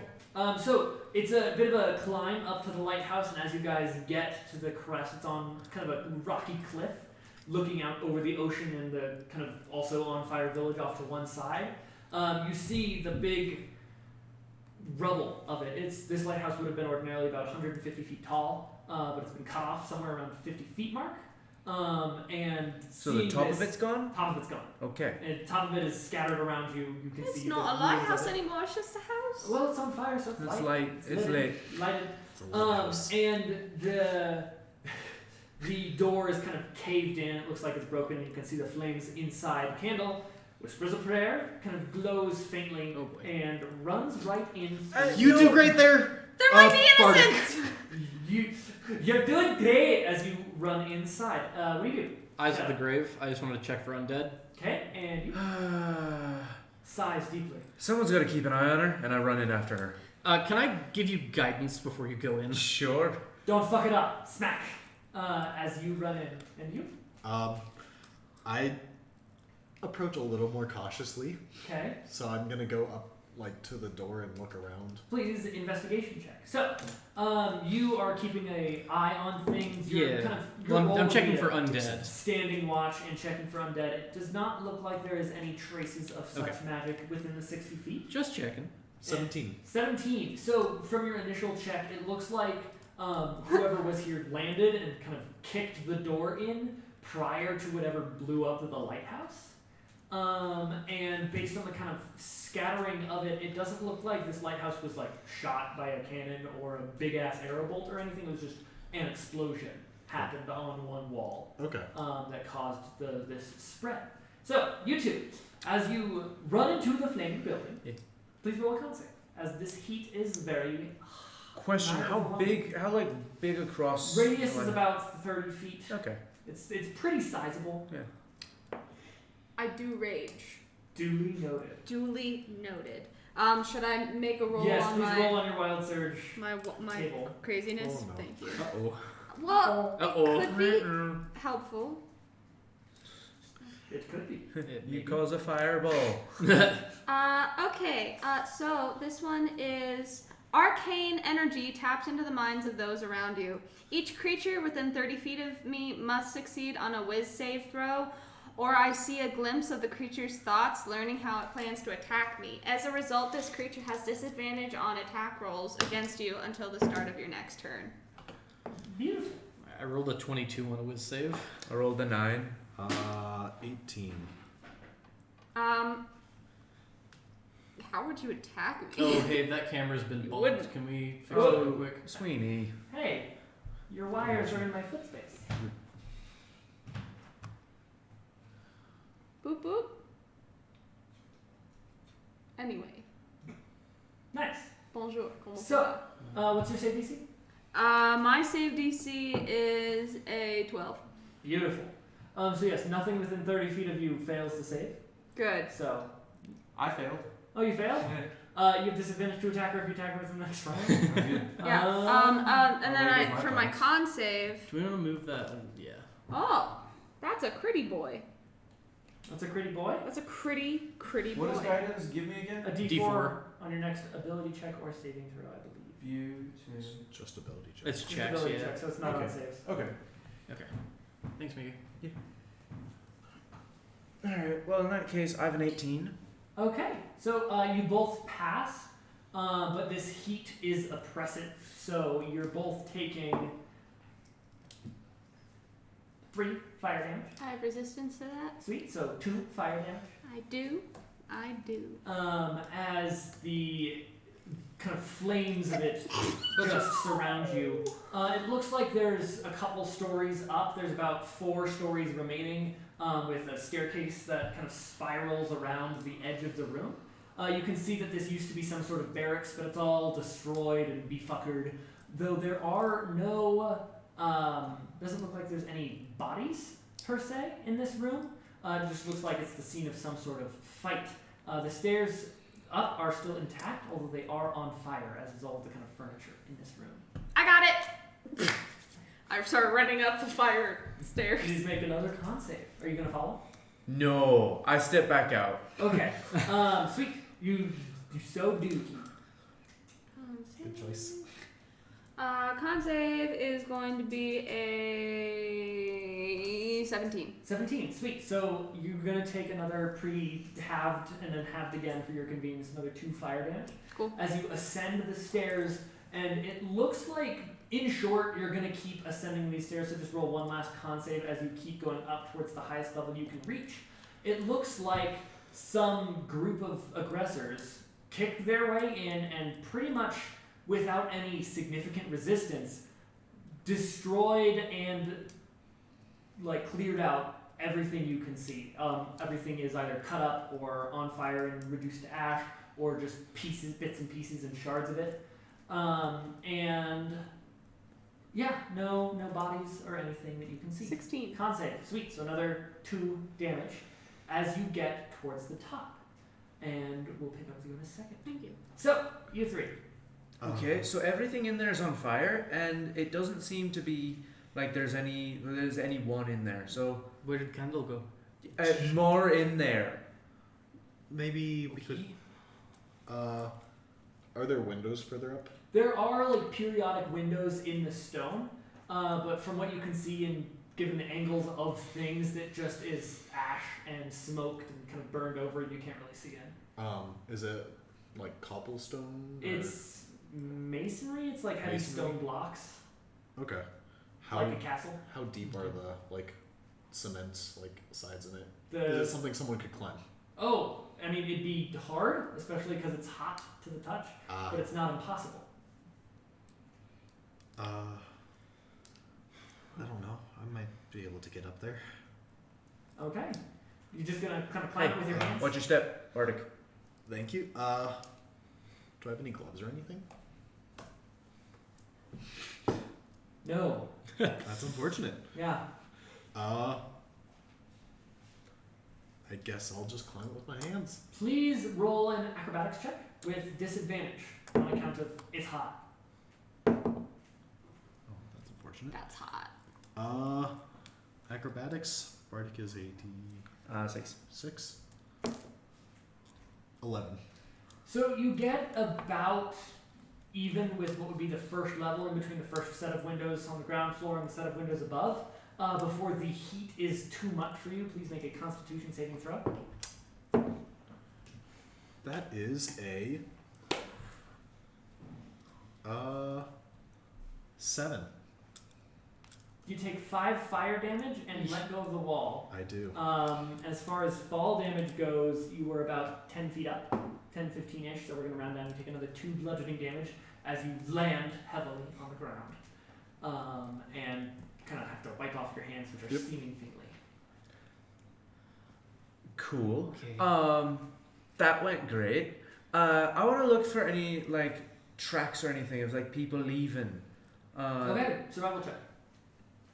Survival. I'm gonna healing word my hands. Duly noted, you're just like, fuck, that hurt. And that's your healing word. That's a 14. The healing word is fuck. So, it looks like a large force kind of trooped in and kind of overran the road, the foliage on either side up here, because it's a stone path up, but up here there's some lingering vegetation that has been stomped upon. So some large force on foot came up here, kicked down a door, and then leaving, you see a lot of drag marks of, stuff and things. It's hard to tell, but it's probably the People? denizens. People were captured and taken away. And yeah, that's about as much as you get. Can I tell a direction that they were taken off to? Back down the stairs, Well, yeah, but like. where Just- you came from, back towards the Okay. harbor. Okay. Yeah, back towards the harbor. Yeah.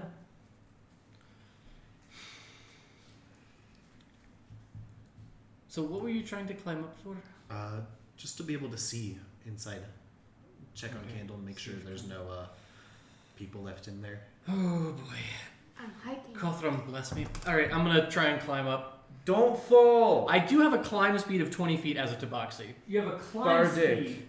Sweet. So please roll a Constitution saving throw as the heat on your palms is just sucks a lot. It really does. That's a nat 1. It really sucks. Just so many Your paws are crispy. They are sensitive. I have sensitive toe beans. sensitive toe beans this baby has. So you scamper up, and you get about as high as the 3rd story. You kind of see some movement through the windows. This candle is also just hiking up the stairs, singing a bright and cheery off-key tune. The sun will come out tomorrow. You faintly hear this, and then there's some sort of burst of heat.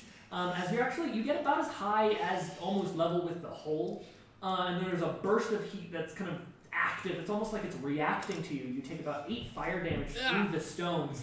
Please roll a dexterity saving throw as you are falling. You do have Bardic. This is true. Another nat 1, doesn't matter. I've rolled 2 nat 1s in a row. You are good and spicy.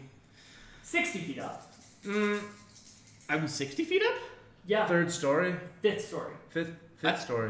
Slight modification. Yeah, you got very high up. Oh no. Basically, you got very high up, and then seemingly either a random burst of flame or something reacted to you being nearby and heated up the stones on which you were. Ah. How much health do you have? I'm curious. I have 16 currently. That's great. 66. Oh yeah, are you gonna kill me? I won't kill you. That's gonna be 22 bludgeoning damage as you. Yeah, I'm very down. You're a little unconscious. Yeah, we got you. Healing word. Healing word. Ah, I told you not to fall. What's my health back? Both of you boys, roll your d4s. It's a 9 from me. And 7 for me. Okay, it is at about this point. You're back up at max. No, back up to where he was previously. What it was? He's taken Oh, some okay, fire that's right, damage. that's right. Yeah. So, 24 is max. it is at this point, Candle, the flames are getting more and more intense the higher you go, which is both a little, it feels like it should be strange, but there's probably a rational explanation for it. Heat rises, Rationality has blah, blah, never blah. been my strong suit. Yeah, it feels weird that the flames are getting stronger the higher you go up, but they're also getting a little bit more condensed and contained. Like the flames are getting stronger magically, as well as kind of more present. And by the time you get to the 5th floor, the light of the mid-morning sun is streaming through it, but it's almost, that light is muted by this ball of fire that's hovering about 3 inches off the ground in the center of the room, and it is spinning. And what's your passive perception? A number.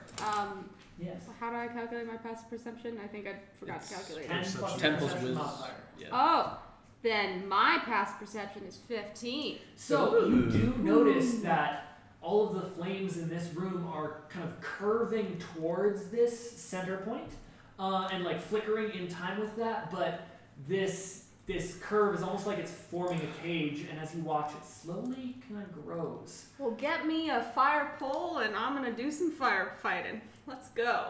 So there's a big ball of flame in the center. It's That about was a series of words. 10 sure feet was. in diameter. This little ball of flame is just floating in the air in the center of this room.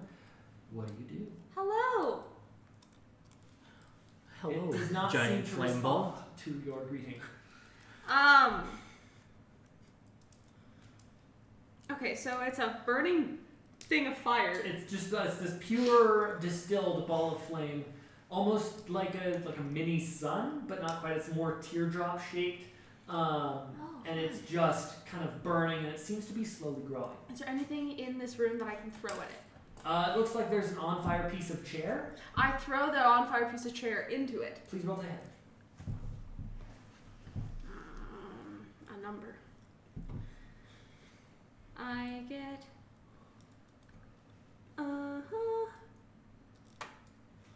Yeah.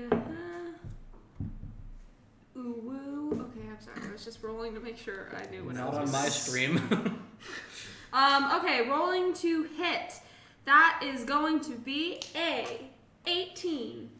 Yes, you successfully huck this flaming piece of wood directly into the center of mass of this burning thing, and it seems to kind of disappear with almost a ripple throughout the surface of this flaming sphere. Does not come out the other side, and it kind of grows slightly.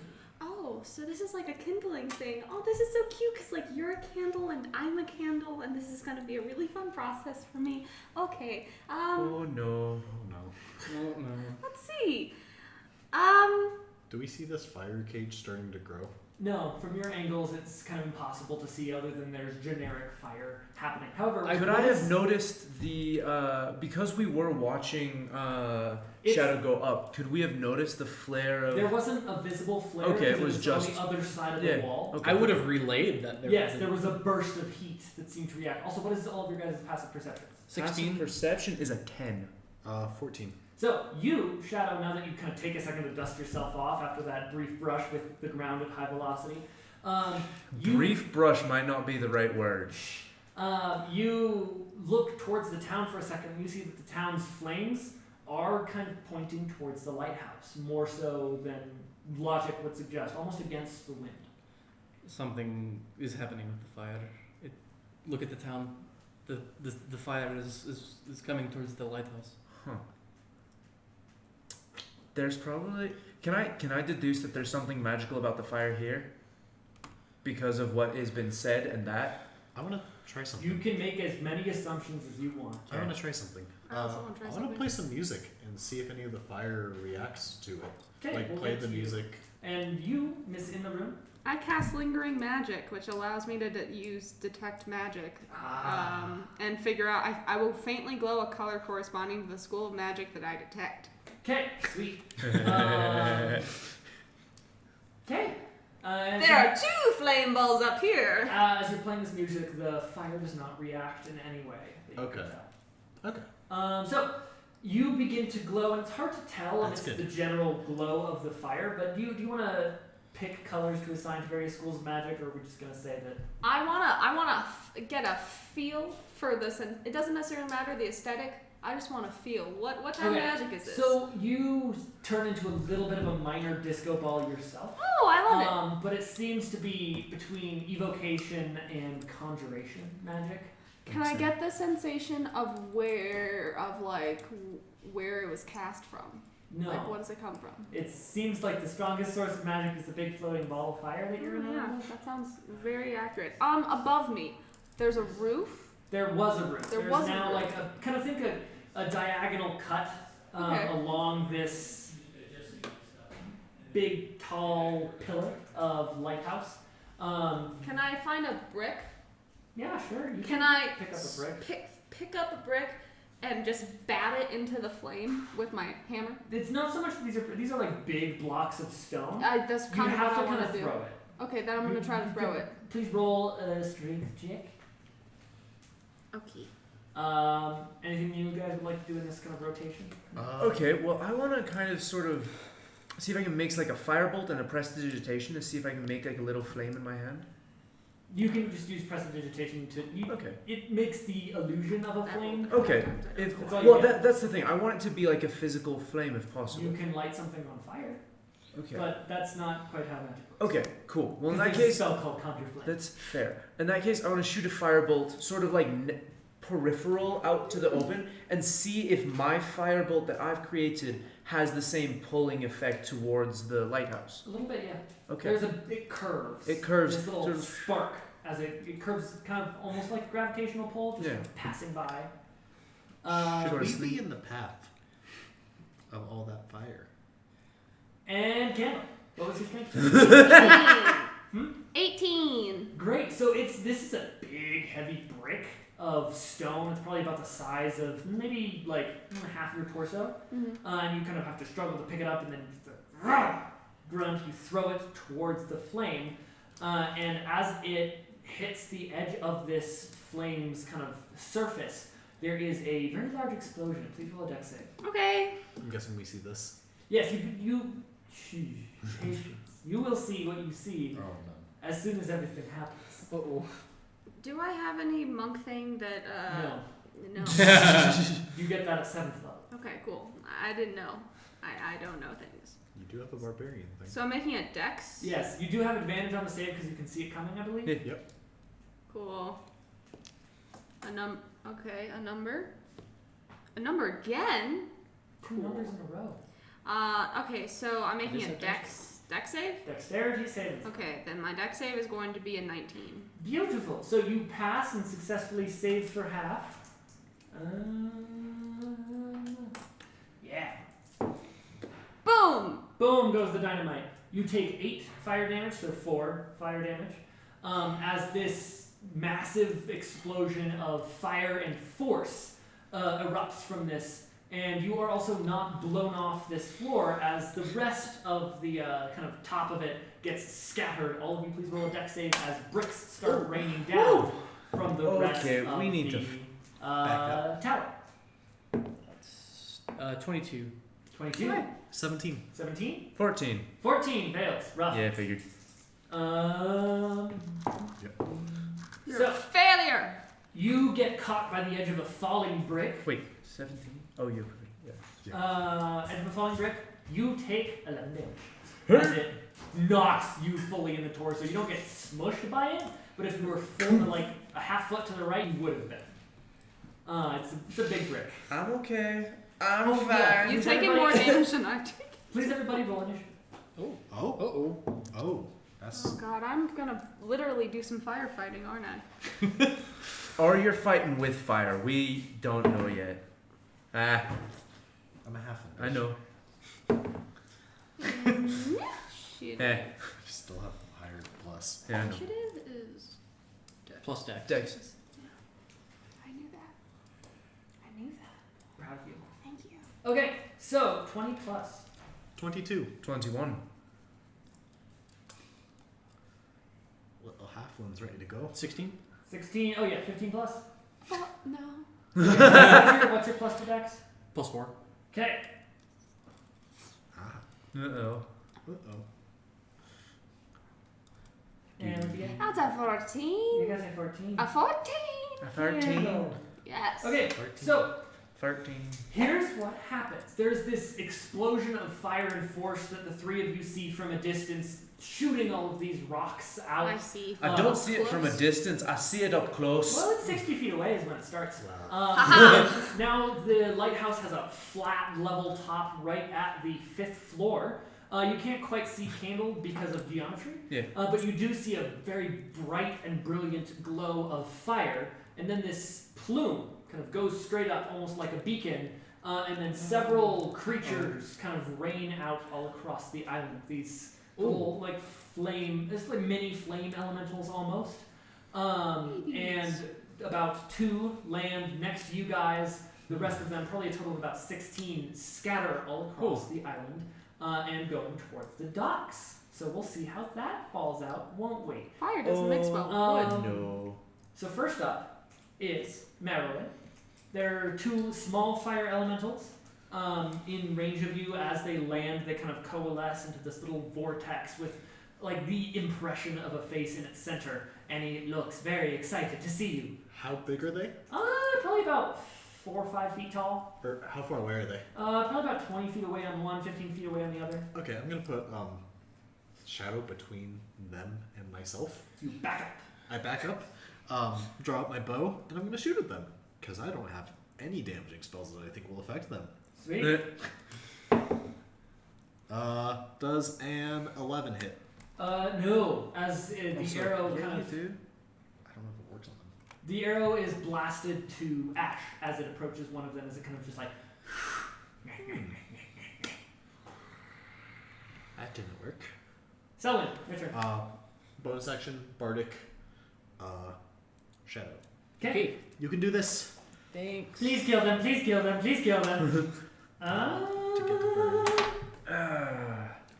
Okay, well, I'm not in a great. I'm gonna back up with Merowyn, and I'm going to cast Vicious Mockery.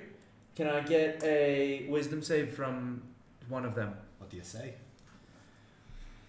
I say, lights out, bitch.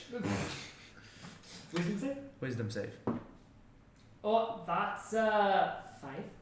I know. Okay. And Works. yeah, they don't need to understand you.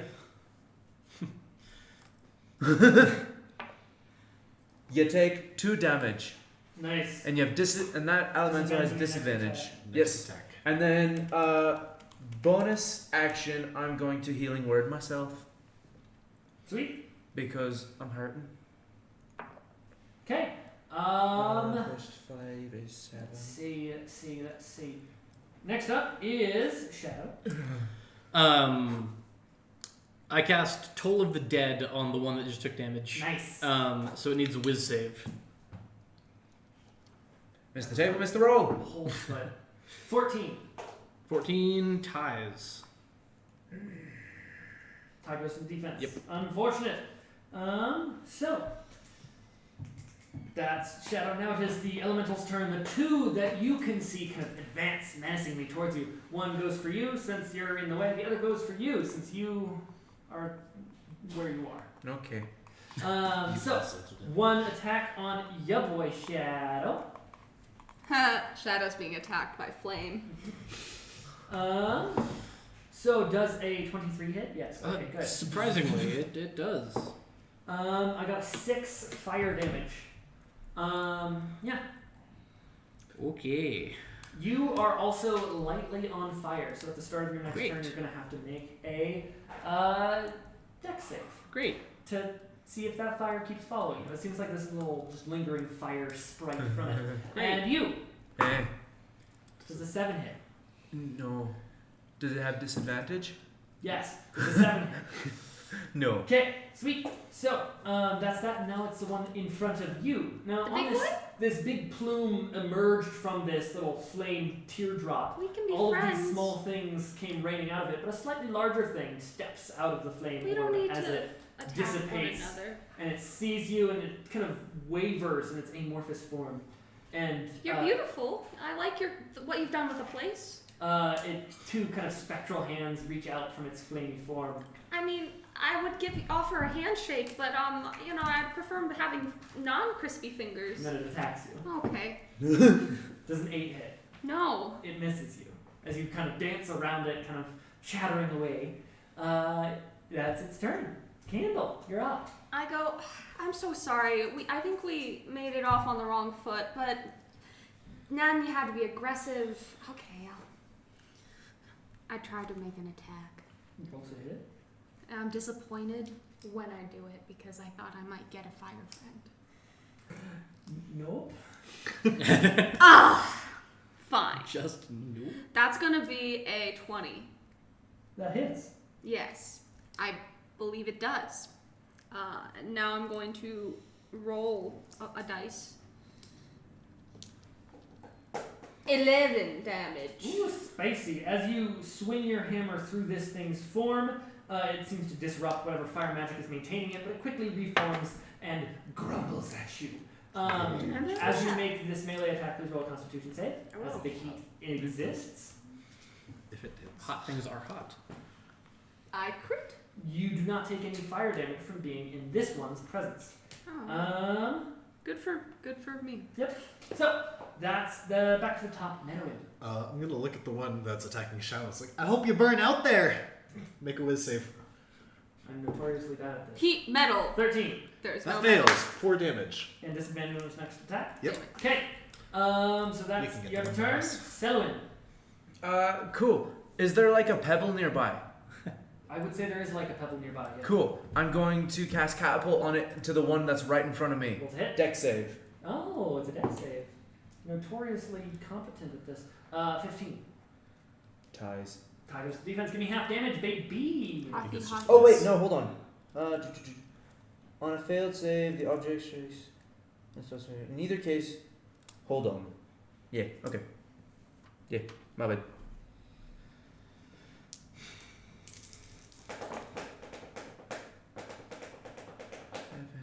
Six. Interesting. Okay, that was interesting too. Okay. Shadow, you are up Yep. as these fiery creatures are menacing you. I need to cure wounds Bonus. myself. Bonus action. Have you used your bardic? I have not used it, no. Then bardic to you. Okay. Don't get burnt. You cure wounds yourself? Yep. Okay. There's the thing still in melee. Anything you'd like to do about that? Can I do anything? I guess. No, Yeah, okay, that's what I thought. Okay. Yeah. What'd you do? Nothing. Okay. It's the fire elemental's turn. The one in melee with you is going to try to hit you. Don't. It has disadvantage. It got 7. That don't One in hit. melee with you is going to try to hit you. Can it not? Got an 8. Doesn't hit. Good. The one in front of our girl Candle reaches out 2 menacing hands. Oh boy. Got a 15. Does that hit me? Yeah, does it hit you? No. It misses you. Wait, yes, it does. Jesus. Wait, what?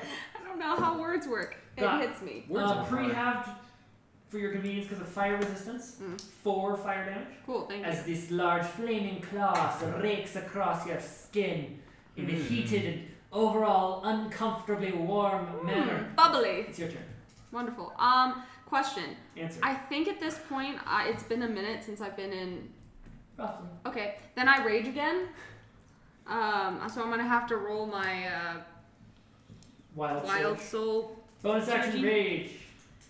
I'm gonna rage. And what I do is arcane energy enshrouds me until my rage ends. I get a +2 bonus to my AC, Oh. and whenever a creature within 10 feet of me hits me with an attack, the creature takes force damage equal to my con modifier. Wow. Oh, damn.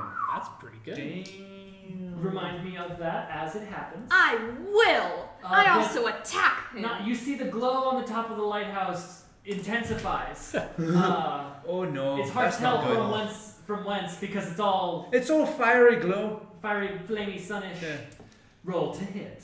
Rolling to hit. That's gonna give me a Do you have strength to hit? 17. 17 will hit. Yay! I roll damage. Nice. Sorry, I got distracted.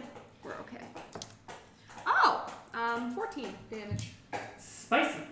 Okay, and that's your turn as you feel the kind of serenity of the sun's rays kind of flow through you as you wield your warhammer to great effect, smashing this thing into various amorphous bits. It's reacting a bit poorly, but it seems to be keeping up quite nice. Okay. That's your turn, Merwin. I look at the one near my brother's cell and say, "You're not looking too bright there now, are ya?" Make a whiz save. You're stupid! I got a 6. It takes 3 damage, and then I give Bardic. It doesn't seem like these little taunts are doing all that much relative to their kind of natively intact, fiery constitution. So we'll see how that goes. It's more than I Salmon. can do with anything else. Yep. I'm gonna do catapult again. Actually, Would these classify as humanoids or No. Okay, that's what I thought. Not the slightest. That's what I thought. I wasn't sure, but I thought I'd ask. Yeah. But in that case, I'm gonna catapult again. So Dex save. dex save It's a 16. passes. That's not good. 3 damage. That's not doing too much either. So not. Okay. And then do you still have Bardic? Yep. You still have Bardic? Yep. Sucks. Yeah. Can't. It's fine. No, I still can. Quicken spell.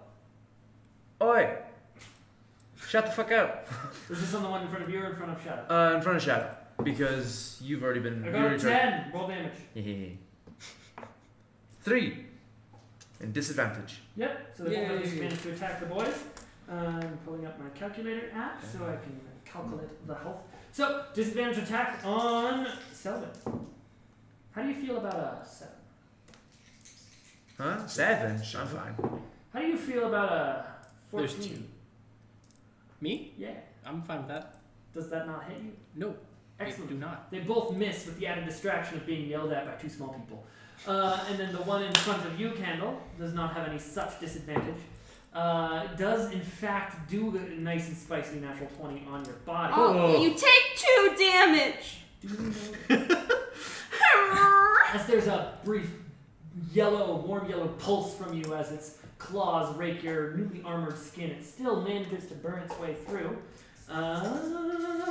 Bring it on! Hot things are Rice hot. Crispy treat. Hopefully she doesn't go down. That's Yeah, I know, right? 11, and then half, so 6. Yeah, Three halves cool. for your convenience. Thank you. Damage fire-wise. I'm now at half health. Yeah, We can't I'm get not to worried. you. you really can't. I'll leap out a window.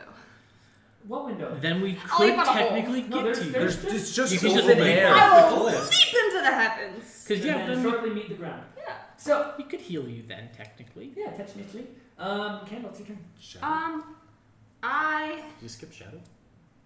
Shadow, Hi. it's your turn. don't go yet. You don't go yet, is what you do. Oh boy. Okay. Well, I gotta freaking save my healing spells. I'm gonna toll the dead, the guy in front of me, which is a whiz save. A wisdom I saving hate these throw. stat blocks. I got an 18! Well, I haven't passed the save! Fuck you! I have not done damage yet. Sucks So- to suck!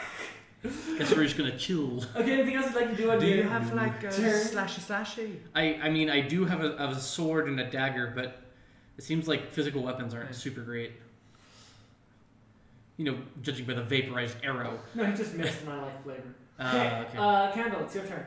Can I at this point make an unarmored attack? Yeah, you with could. a bonus You action. could also Yeah. have done that on previous. any Yeah, of the other I'm turns. stupid. Well, no, because not last turn because she raged. Rage. I rage. You already are. I am angry. You are. Happily angry, Rawr. which is So the really- best type of anger.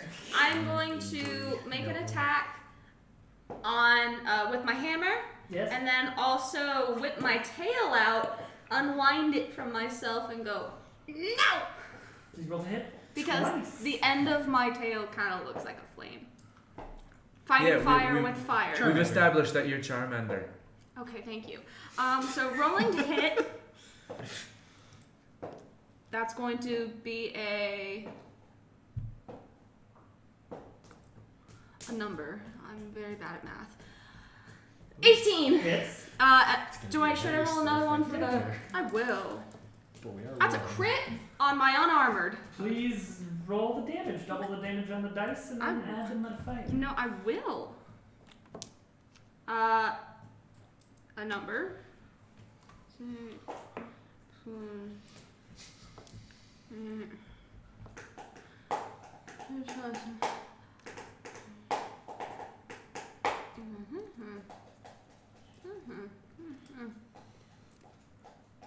I haven't. Total damage of 24.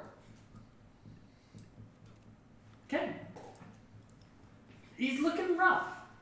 Is what he's looking. Not down here. Yeah, so his form is kind of flickering in and out of existence, but he still seems, for levels of emotion that elementals can have, this seems smug and angry and very happy to be doing some destruction and damage. Me too. Uh, Except I'm not smug about it. yeah, that's fair. And at the end of your turn, please roll a Constitution saving throw to resist the various heats that are happening. Con save is going to be a number 18. You pass, and you're resistant to fire damage, and you take 1 damage. Thank you. Nice. This is why I'm up here. Yeah. Jesus. Next up is back to the top, Meadow. I look at the one attacking my brother and say, "Hey, little one, you don't really shine a light to our candle." Yikes. Passes the whiz save. I emotionally hear you. Damn it. Fight. Bonus action, unsettling words, use a party. I really don't like you. For the next save it makes, it gets -2. Okay, duly noted. 7. Okay, well, you can do a slashy, right? I can do a stabby. That works too. I cast enlarge on you. Embiggen. You're You're big. big. How does Yes. this work? Basically, you go up a size A category. big cat! You have advantage on strength shit. Okay. And your physical Checks and attacks saves, do not an attacks, but additional D4. D4 damage. Okay. Good to know. You're big now. Now you are Good to big. know. Big boy. You grow to about probably like 12 feet tall-ish. Okay. And your various finessey weapons exist. Since I am now Big Cat, I stab with rapier. Please roll to hit. And well, And it's not your turn yet. Oh, is it not? Oh. I Well, just cast it. You have a bonus action. were done. Have you used your bardic? No, you haven't. You're too far away because the range is 60 feet. He could pick you up like Simba, and then you can yell inspirational words to me. No. No. Okay. Yeah, it's the end of my turn. Okay, shut up. Okay, Oh. now I'm going to stab. You stab. It'd be ironic if the big cat held him up like Simba. 18 to hit. That'll hit. Okay, and then I do an additional Oh. D4. Yes. Font of magic. Rearrange spell. Sorcery points. Oh, I need a D4. That one. Okay, so that's going to be a total of 13 damage, though. That one is also now looking rough. Okay. Just a little spat. It's the fire elemental's turn. How long am I big for, out of curiosity? Minute. Concentration a minute. Okay. One in front of Merowyn, who passed his whiz save. Got a 19 plus stuff. Is Selwyn or Merowyn? Selwyn. Selwyn. Hey, Selwyn, you're getting smacked. Huh? By how much?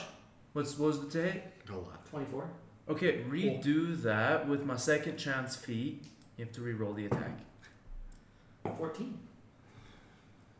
Yeah, it still hits. Okay. You take 6 fire damage. Ow. Shadow. Yeah. You're being bit around the ankles. No, my ankles. Attemptedly. 12 to hit. Misses. And My cat ankles. My cankles. Oh. you're getting smacked. For that. Take 2 damage. If you hit. Oh, he is. Okay. What's your AC? 16. Sorry, he misses. He misses. It's your turn. Such scream. Screw you. I'm going to attack. Roll to hit. Woo. I'm gonna also. Oh, okay. Okay. So I have a hit and a hit from my hammer and my tail. Okay. Please roll damage. Stabby, stabby. A number? Yeah.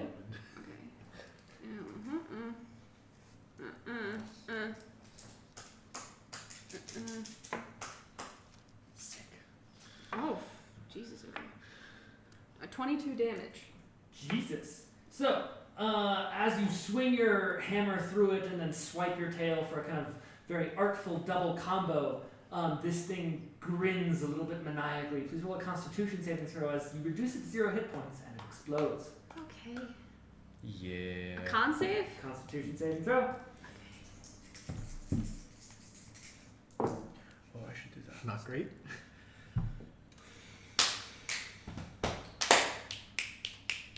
You pass pre-double half for your convenience because fire damage and you pass to the save. You only take, call it, what is it? Oh yeah, math. 4 fire damage. 4? And you are not knocked back 30 feet. So you are still on the top, but now everything is on a lot more fire than it once was. And you also notice these tiny little motes, probably about this big around like a very, very large coin, fly off all of distance. Little motes of fire. Okay, so, and there's a coin? No, they're coin-sized motes of fire. Coin-sized motes of fire. Yes. Can I try to No, snuff them out? no. These are little Like a fire cat. sprites that go off into the distance in time with this explosion as you're blown about 10 feet backwards due to the force of it. Okay, fine. Yes. Mm-hmm. And you guys also all see this just kind of poof, and then basically a shower of very large sparks that spreads out in almost an umbrella over the whole island. Was that Kendall? I hope You also hear a faint, ow! That was Kendall. Okay, and that's Candle's turn as everything's on fire, but we'll get back to you. Thank you. Merowyn. Look at the one attacking Sally. You're looking a little cold there now. 15. -2. -2 is 13. It fails. It No. takes 1 damage. Screw you! Okay, it is now looking rough. Salad. The other one, can I get... Actually, I'm going to change it up. There's one right in front of me, yeah? Yes. I'm going to make a spell attack on it. With what? Shocking Grasp. Okay. That's 25. Sweet. Please roll a con save as you touch it.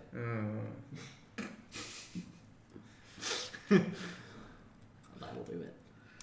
Well, that will do, pig. That will do. That will do, pig. That Oh, is dude. 9. You take 7 fire damage as Okay. you touch it. How are you looking at it? Shockingly. I'm alright. You grasp it Not with- very with- much, with but zaps. I'm alright. Okay, roll damage. Roll damage is a D8. It's gonna be 3 damage. Nice. Who got the better end of that bargain, I wonder. Shadow, it's your turn. Stabby stabby goes the big cat. concentration check. Stabby, stabby goes DC the big 10. cat, I'll big pass. cat. Sweet. 16 to hit. That'll hit. All right, and that is d8 plus d4. Not bad. 10 damage. Nice. It's looking pretty flickery. Fire elemental's turn. The one in front of Selwyn has disadvantage, so that misses, and then the one in front of Shadow misses worse, actually. And on this turn is now going to be kind of the lair action. Please make a Constitution saving throw as the fire climbs to a fever pitch around you. Con save. Yeah. A number. I am kind of conny. You can con. I can con. Con save. That's gonna be a 5. Oh. Rehab for your convenience. You take 2 damage. Fire. Okay. Thank you. And now that it's your turn, everything is on fire to the point where the structure is impacted. Yummy. So, what do you do to start your turn? How far down am I from the You're ground? probably about 60 to 70 feet up from the ground. But the stairway is for now still intact, so you could try descending that way through the flames, or you could just jump. Can I take my chain?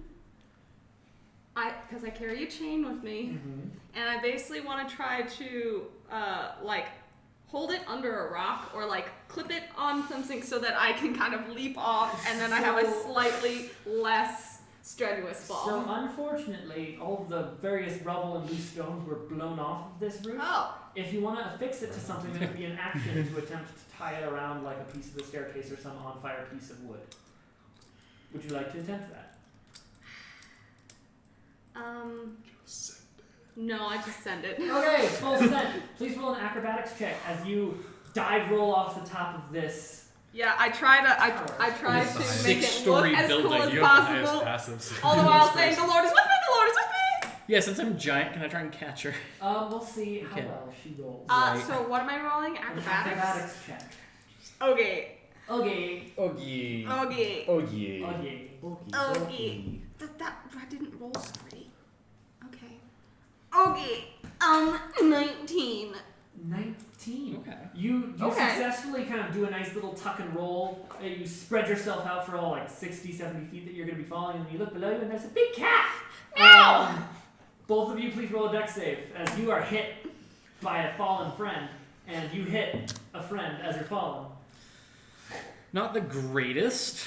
14. 14. Okay. 9. Oh, that's She not kind what of I'm bounces off your shoulders. So you take 2 bludgeoning damage, thinking. and Madam Fuzzy Britches over here takes. I'm Fuzzy Bridges. That's fair.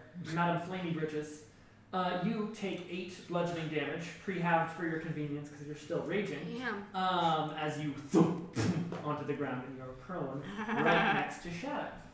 I found the candle. Merwin, it's your turn. I look at the one next to Sal and just go, "Would you please stop?" It passes. Okay. So no, it won't. Bonus action healing word. Oh, thank you. Selwyn, 6. I'll take it. you're up. Okay. Maybe don't You- stick your hand in it. You stop. You stop. Vicious mockery. Quicken spell. Vicious mockery. The 2 of The them. 2 of no, Okay. not you. The 2 elemental. You just point at the That's players. point down. We have a 13 No. and a 5. No. Okay. Both of them take 3 damage. So the one in front of Shadow, and it puffs off and dies, but the one in front of you is just like. Half off. I would love to achieve sentience right before the moment of death. Shadow. What? Big cat gonna stab. Big cat gonna stab. That's what big cat do. Big cat gonna do stab. Okay, big cat. Gonna do 19 stab. to hit. Hits. That's gonna be Sneak attack. Holy crap! I do get sneak attack. Dear God, I forgot I was a rogue.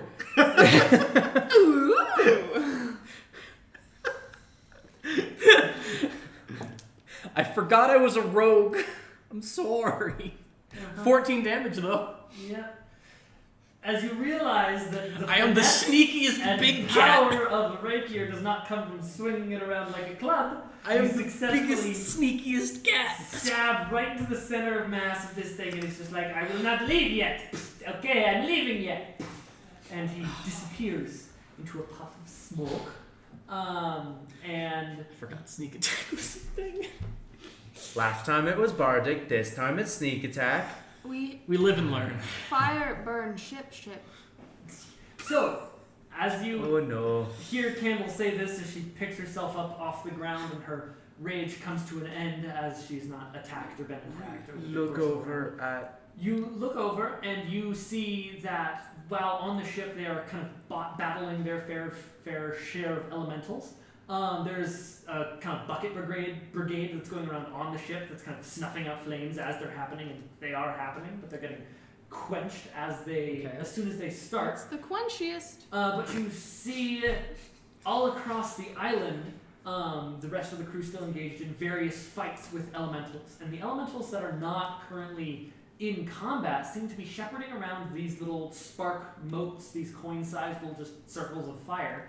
That seem to be trying to burn a very large-scale pattern into the island. You're a ways away from everything, but what do? Can we make out what the pattern they're trying to draw is? Summoning a demon. It's in the middle of being formed, so you'll have to wait and see if you want to make out what's happening. Let's just stop it. Could you pick me up, please? You're faster than me by a lot. It'll quench ya. She picks up the halfling and What? puts him on her shoulder like some sort of barrel or sack of flour. As a big cat, I can pick you up as well. Okay. The halfling boys get picked up. Where are you guys going? You are currently kind of I at the was top kind of of a wanting to rockery. watch, but You're at the top of a rocky outcropping, kind of overlooking the ocean on the southern end of the island. Closest one? The closest one is probably a good, maybe, like it's more than a minute's run because you have to get down from this thing. It's probably I'm about injured. like a 5-6 minute jog. I'm injured. Injury is happening to me. Bonus action, healing word. Oh my god, you shouldn't have. So that's 8. Regain 8 hit points. Thank I you. have to mark that one off. And then bonus action, second level healing word as you keep running. Sweet. So about like a fifth of the way down these stairs, the enlarged wears off. Okay. So halfling's on his own. I have half my health Huh? now. About a fifth of the way down the stairs that you're going down to try and get to the island, the enlarged wears off. But you kind of see it coming, so you kind of land capably on your own. And then everybody roll an athletics check as you get to the base of the stairs, and you see one of the smaller elementals that you all three faced off with kind of shepherding around this moat, just kind of in the dirt off in the distance. 18. 18? athletics. Yes. Oh, 6. that's a hard rip. On someone. You are. 8. 8. Oh, jeez. So, do you want to stay with your party, or do you want to get ahead of them? Oh god, I'll it's stay gonna with the happen party. again. Okay, so it takes about 2 minutes to kind of catch up with this thing, as it seems to be moving at a good jog on its own. So as you guys get in range, it looks like it's not going to stay still, and it just kind of looks at you and just kind of shepherds its thing along quicker. We're going to maintain regular initiative. Hey you, Marilyn. freeze, because it's fire. Hey you! Freeze! What's your DC? 15. Got a 15. Sucks. It's just like, no, fuck you. Selwyn, He said freeze. 21. What? Fuck. Bitch. Shadow. Crossbow bolt. Oh, that's not great. You have Bardic. I used it on the athletics check.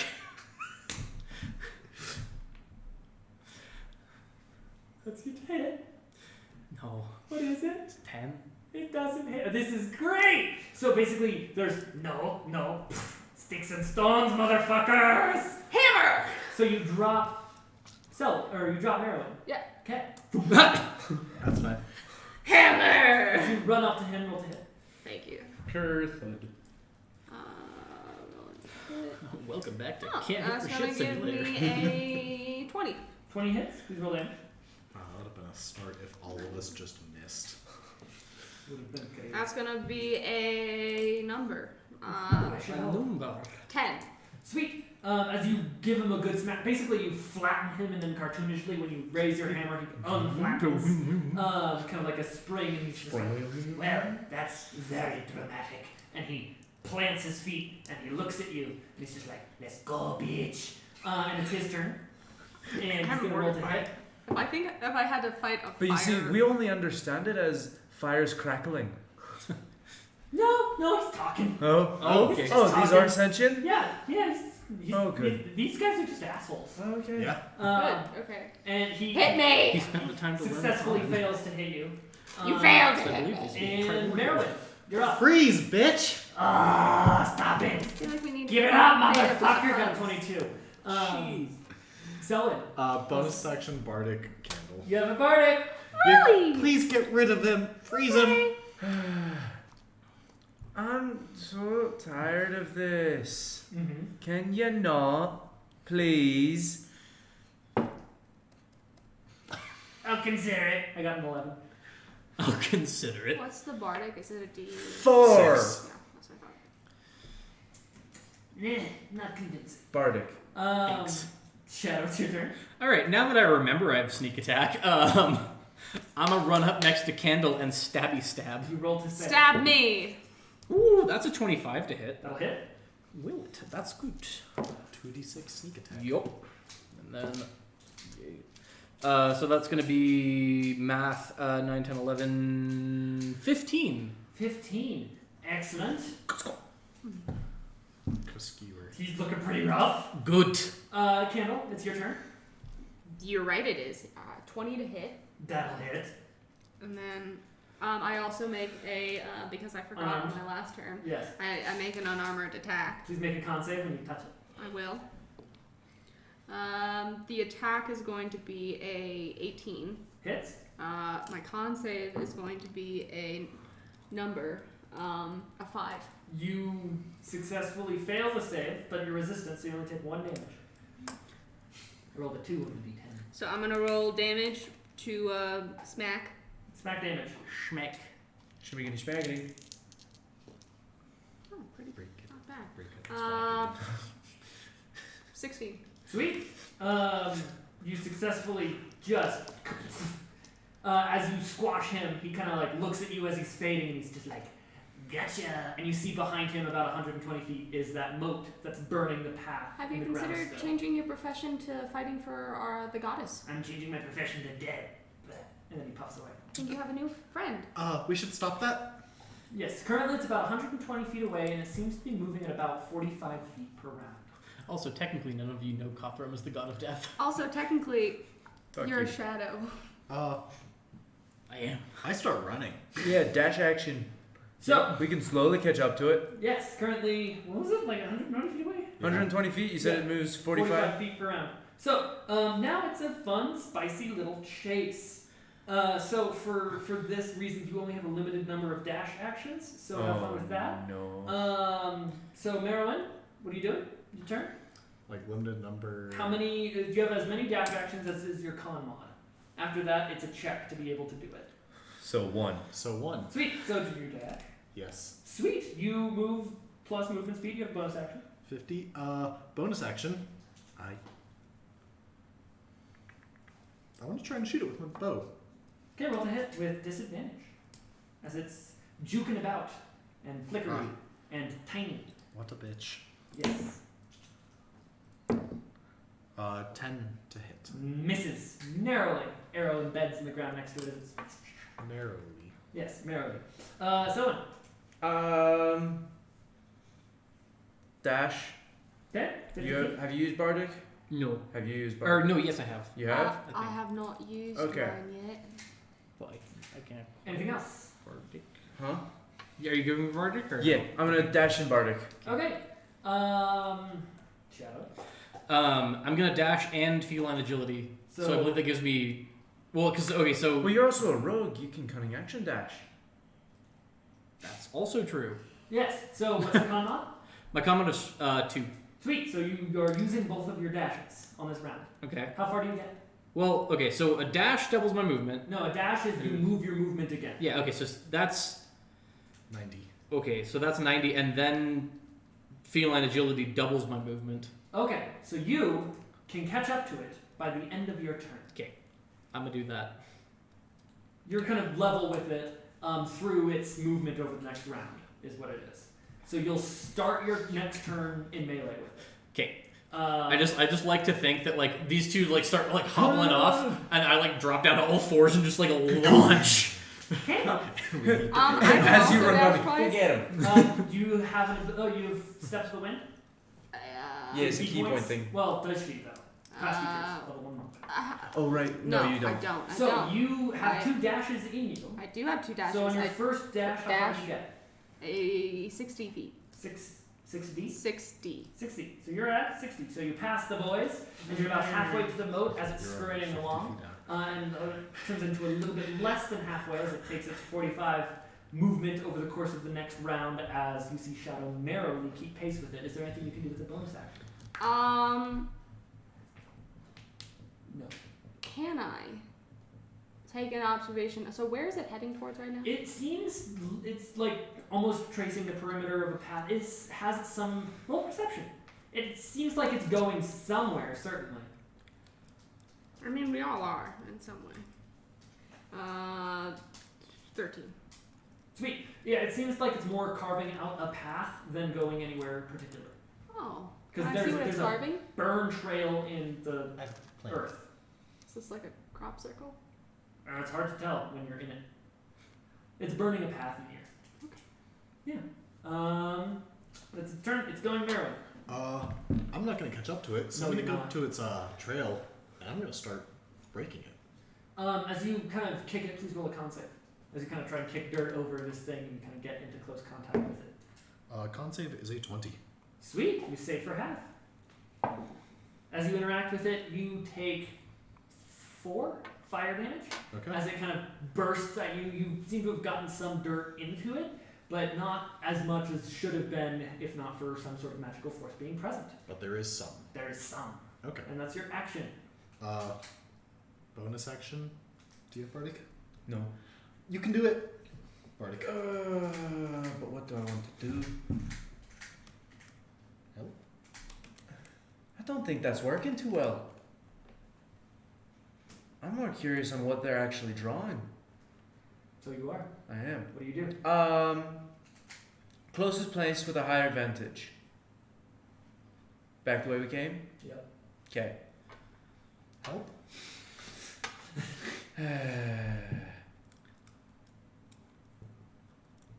Yeah, I'm gonna help. Use my action to help. Con save. Ooh. Bardic ain't gonna help. No, it's there. not gonna help there. That's a 5. You fail. Yeah. You take 3 fire damage. And then I'm gonna use my movement to start running the other way. I wanna get up advantage. I'll start moving back. Okay. You're at back. You're at back. Ah, yes. Shadow, you are even with it as you're prancing along, kind of in a. So feline what does this gallop. thing look like? Is it like just? Straight up an orb of flame, I'm gonna try. I'm gonna. kind of like the image of a laser. My god, it's basically an All right. flame. So that's a 25 to hit with inflict wounds. What does inflict wounds do exactly? Damage. 3d10 Read me the spell necrotic. description. It inflicts wounds. It inflicts wounds. It's here. Let me. Boop. Make a melee spell attack against a creature in reach. On a hit, the target takes 3d10 necrotic damage.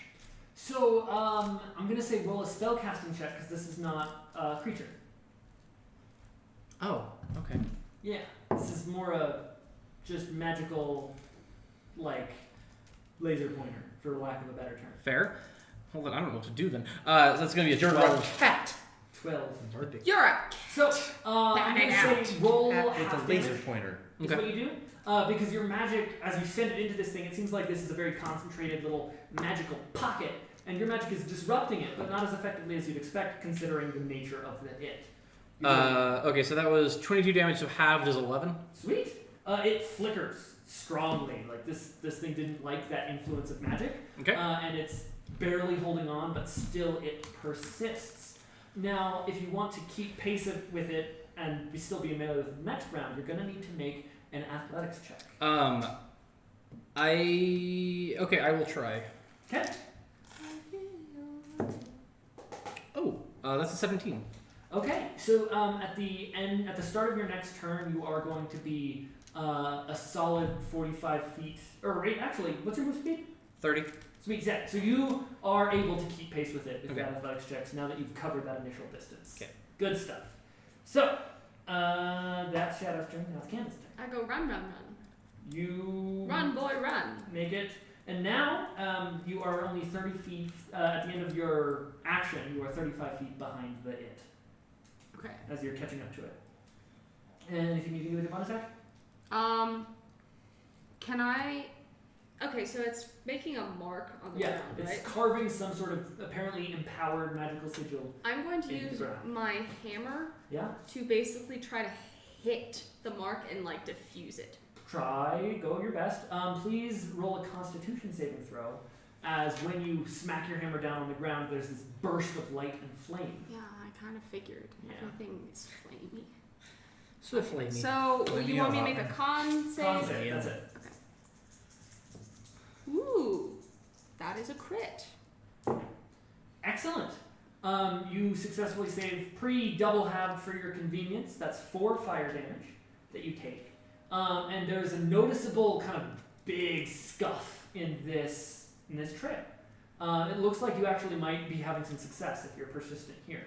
And also at the end of the round, as this thing scampers forward, Shadow especially, you notice there's another little moat that it's kind of racing towards that it seems like it'll get there in about 2 rounds. Stabby stab. So, Mary, How broken does the path near me look? not very. Hmm. Like very, very minor breakage. Is there any... Well, that means I can do... Not a whole lot. You can do your best. So you what can you're come with saying me and is, help keep me safe. Is there any, like, rubble or anything? Like, Not really. Around. As far away as you are from the mountain, there's not really any rubble within your move speed. or, like, from damage to the town? To the town, Yeah. it's hard to tell from where you are because you didn't go in the direction of the town when following this little moat. Okay. In that case, I hit it wicked hard. am gonna Wicked. run towards it, and I think short bow disadvantage range. Yeah. So let's see. Go. I'll use Bardic. It's a 21 hit. That'll hit. Please roll damage. As Shadow, you see this arrow sink into it. It seems to like morph around it, but it has to put in some effort after Okay. being impacted like such. 5 damage. So it seems like it resists it. So that's 3 to the it, but it still definitely felt that hit. Okay. Sell it. I'm gonna Up. take my dash and go up. Sweet. So you go.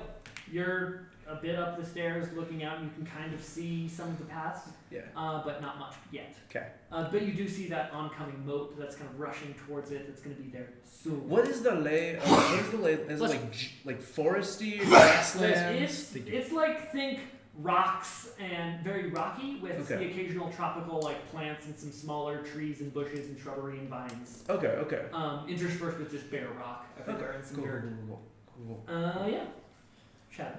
So, question. So, Answer. I can see the other moat. So, I can see 2 moats right now. Yes, currently. one's right next to you and one's coming directly towards you. Both are carving a path in the earth and stone. Okay. If I attacked the one coming towards me with a ranged attack, would that be a surprise round? For assassinate reasons. No. Because Okay. it's not a creature and its awareness of what's around it doesn't affect Alright, how then it I will acts. just stab the one next to me. Attempt to, anyways. Roll to hit. 21 to hit. Hits. Please roll damage. Damage is 8 damage as I 4 stab. for resistance. Okay.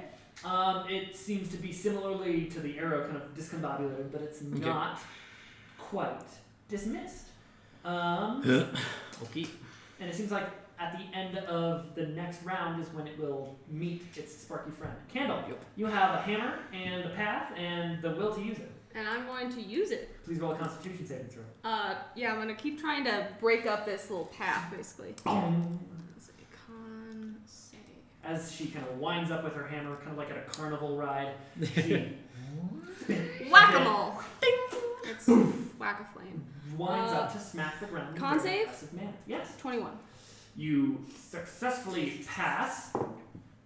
You take pre-quartered for your convenience 1 fire damage, Thank and you. it looks like one more good round of this. Can I also make an attack with my No, tail? as it's No. kind of a round of damage Yeah. that you're doing. Cool. Totally. Yes. It seems like it's the fact that it's a weapon that has this kind of flat profile Yes. that is making it so effective on it. Trying to like stab it or kick at it is not going to have the same beef. Stab. Okay, Okay. so Stab. remains I to do a see. stab. One more round as it kind of scampers off. You keep pace with it. Merwin, Run What's and that? try another disadvantage Oh, yeah. bow shot. yeah, I guess. go, go, go. That's kind of all I got. That's pretty spicy. Ooh. Oh, Oh. 8. Ground next to it. Miss. And Selwyn, then I. climbing stairs. I keep climbing. How much of a view do I have of? 50 feet up the stairs. Not much. Not much. You're beginning to see like the outline of where that spark is coming from. Okay. But beyond that, you have no. Can I no try and real take the impression. dash action? You can make a check. But Yeah, like, well, yeah. This is a 5 minutes walking stairs, and it's like up a cliff wall, so you're still going to be missing about half the island's view, even if you aren't at the top. Okay. So Well, I just want to see how You're- quickly I can get back up there. yeah, your athletics check for up there get back. Ah, yes. That is that. I'm gonna use that bardic because I might as well. 17. Sweet. So yeah, you're gonna get up there in probably about 3 or 4 minutes to the top. Okay. Is your current ETA? And you're just kind of hoofing it. Yeah. Shadow. Moment of truth. Stab again. Roll to hit. That's all I got. Ooh, actually roll a con save at the start of your turn because you've been running for quite a while. Oof, my con save is not super great. Yeah, It's, because it's, in order to uh, keep pace with it, yeah. you're kind of having to. It's an push 8 yourself. for a con save. Sweet. So you have disadvantage to hit on this next hit. With melee, or could I try a ranged? Ranged, since it's like you have attacks. It's attack Okay, rolls. gotcha. Is what it is. Because you're so Okay, at the edge of Yeah, exhaustion. gotcha. It's hard to aim. makes sense. Roll to hit with disadvantage. Okay. So that's going to be a 15 to hit. 15 15. just stabs into the ground right next to it. Barely misses. Is Well. there anything else you can do with your turn? Oh, that's it. No bardic? Oh, well, I have Bardic. Could I add Bardic to attack rolls? Yeah. Is that a thing? Oh, Yes, I didn't know that. attacks, ability checks, and saving throws. Okay, well, then that's a 16 to hit. Still barely Ah. misses. I rolled a 1 on the d6, unfortunately. Unfortunate, as the thing seems to kind of be juking in the middle of some sort of intricate pattern. It does a little loop-de-loop right as you attack. Candle, make a con save as you wind up for a third blow at this thing. Con save. Constitution save. Okay, a number that will be rolled by me. Wow. I'm doing well, Someone's got it. I think. 21. You pass. Pre-quartered for your convenience. That's 4 fire damage. Cool. And there is a kind of flash of fire, and you see that this path kind of decay slightly. The energy of it loses a lot of steam. The spark up ahead is still going, but it seems like it's flickering in and out of existence, and then it kind of fades into nothingness. But then, Shadow, you see that spark that it was meeting come and meet up with it, and two kind of fizzle out in that moment.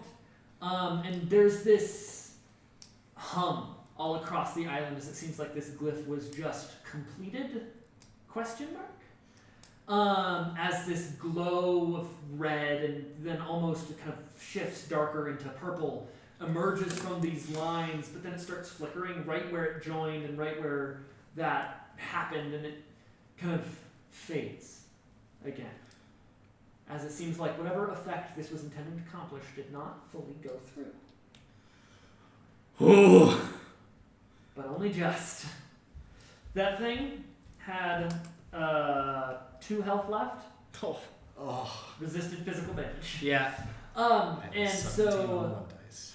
a couple minutes later, as you two kind of meet up and kind of inspect around, Am I with Candle now? yes, too? you catch up to Candle, the 3 of you on the ground. I'm very dehydrated. You are very dehydrated. I believe you 3 probably start making your way either back up to the tower or back to the ship. Probably the ship, I'd imagine. Yeah. Because I didn't know where he was going. A whistle does go up from the docks. That's kind of like, come back, motherfuckers. But you're most of the way up the stairs at this point, and you get to the top, and you see kind of sketched along the perimeter of the island it looks runic in shape, although it's very complex. You recognize it as not necessarily a summoning sigil, but it might be part of a larger spell or some sort of magical ritual. Can I copy it down onto a notebook? Please roll an Arcana check to accurately copy Please down. don't write it down. Yeah, it summons. It's just like It summons out of this 21. piece of paper. Duly noted. You successfully kind of make the shape of this glyph, and as you do, you realize that it looks somewhat like that demonic mask that the orc described in shape, although That's it's more what I was- stylized, and it seems to be in that same vein. Okay. Yeah, but then you all return to the ship. It is lightly scorched. The captain's hat is askew, as it seems like she was in the middle of some fighting with Cutlass. Is her feather burned down? No, the feather's still intact. Okay, good. Just But slightly chopped. she kind of takes a stock of the situation and then says, "Well, that was Did anyone die? exciting. Let's roll a d20 for death. D20 for death. oh boy. Roll call, everyone. It looks like a few of the unnamed crew did, in fact, kind of be scorched by the various elementals, although it's a lot more injuries and cosmetic, kind of like surface burns and skin kind of being bubbled, as it were, some 2nd and 3rd degree burns all throughout the crew. The captain kind of packs up, just directs everyone kind of getting set up from the island. Well, this is going to be something for the High Mage. Do you find anything? Only some of my dignity. And fire. But I think that was a mutual discovery. Well, you were sent off to the lighthouse, where all Yes. of these fire things There came was from. What did you see? A large, glowing, sun-like orb, but I guarantee it was not the sun.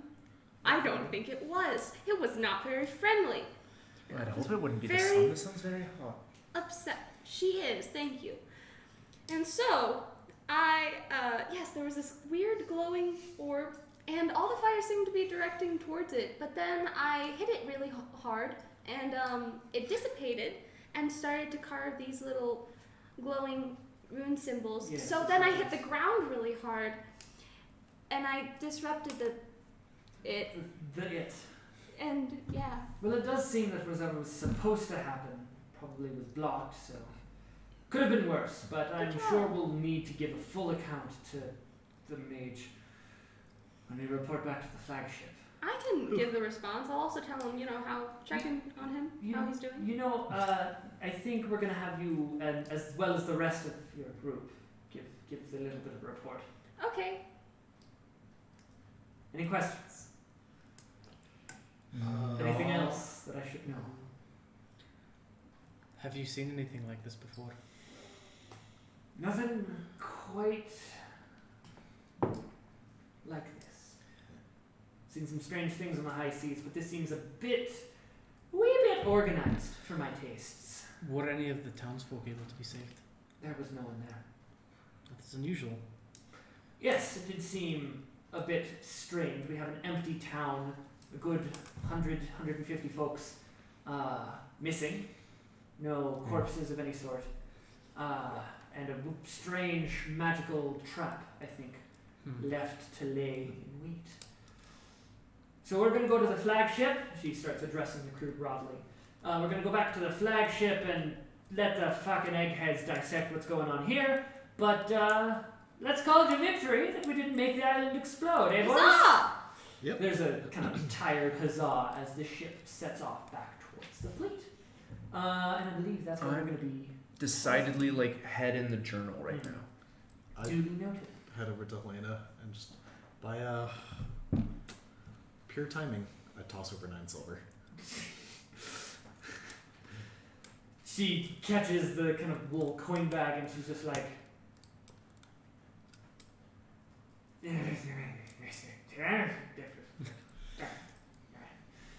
she's like covered in soot and she looks at the ship, which is also like scorched and has some burn scars all throughout it, and she's just like, I'll be in my quarters.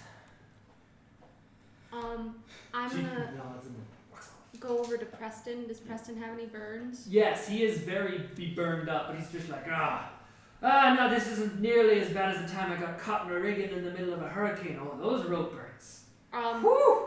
I hand him another sunflower near his mouth. It's and I'm decidedly like wilty. you should eat this. It's good luck. And medicinal. Roll persuasion.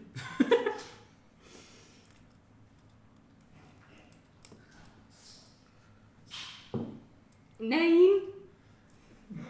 He takes it and he's just like, I'll keep it for safekeeping. It seems like it'd make a better dessert. Yeah. Just have fun.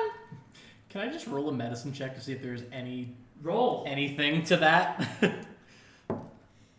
Oh, well, it's not great. Medicine is wisdom. That's a 10. Well, you have very little experience with magically generated spontaneous sunflowers. That's true. So who's to say? This no, is true. but You who's probably to didn't say? see many sunflowers in the frozen wastes. That's I'm not necessarily true. Oh. But no one's asked about it, so we'll just. Keep your chatter in character. This is what it is. That's Ooh. So, all of you kind of go about your duties, and it's looking like it's going to be evening before you report back to the fleet. And I think we're going to end today here, not quite yet long rested. Yep. And we'll pick up next time when you arrive on the flagship to report on the status of Storm's Watch. Thank you for joining us today, everybody. We'll see you in about 2 weeks. Thank you, friends. Yeah. All right. Well, I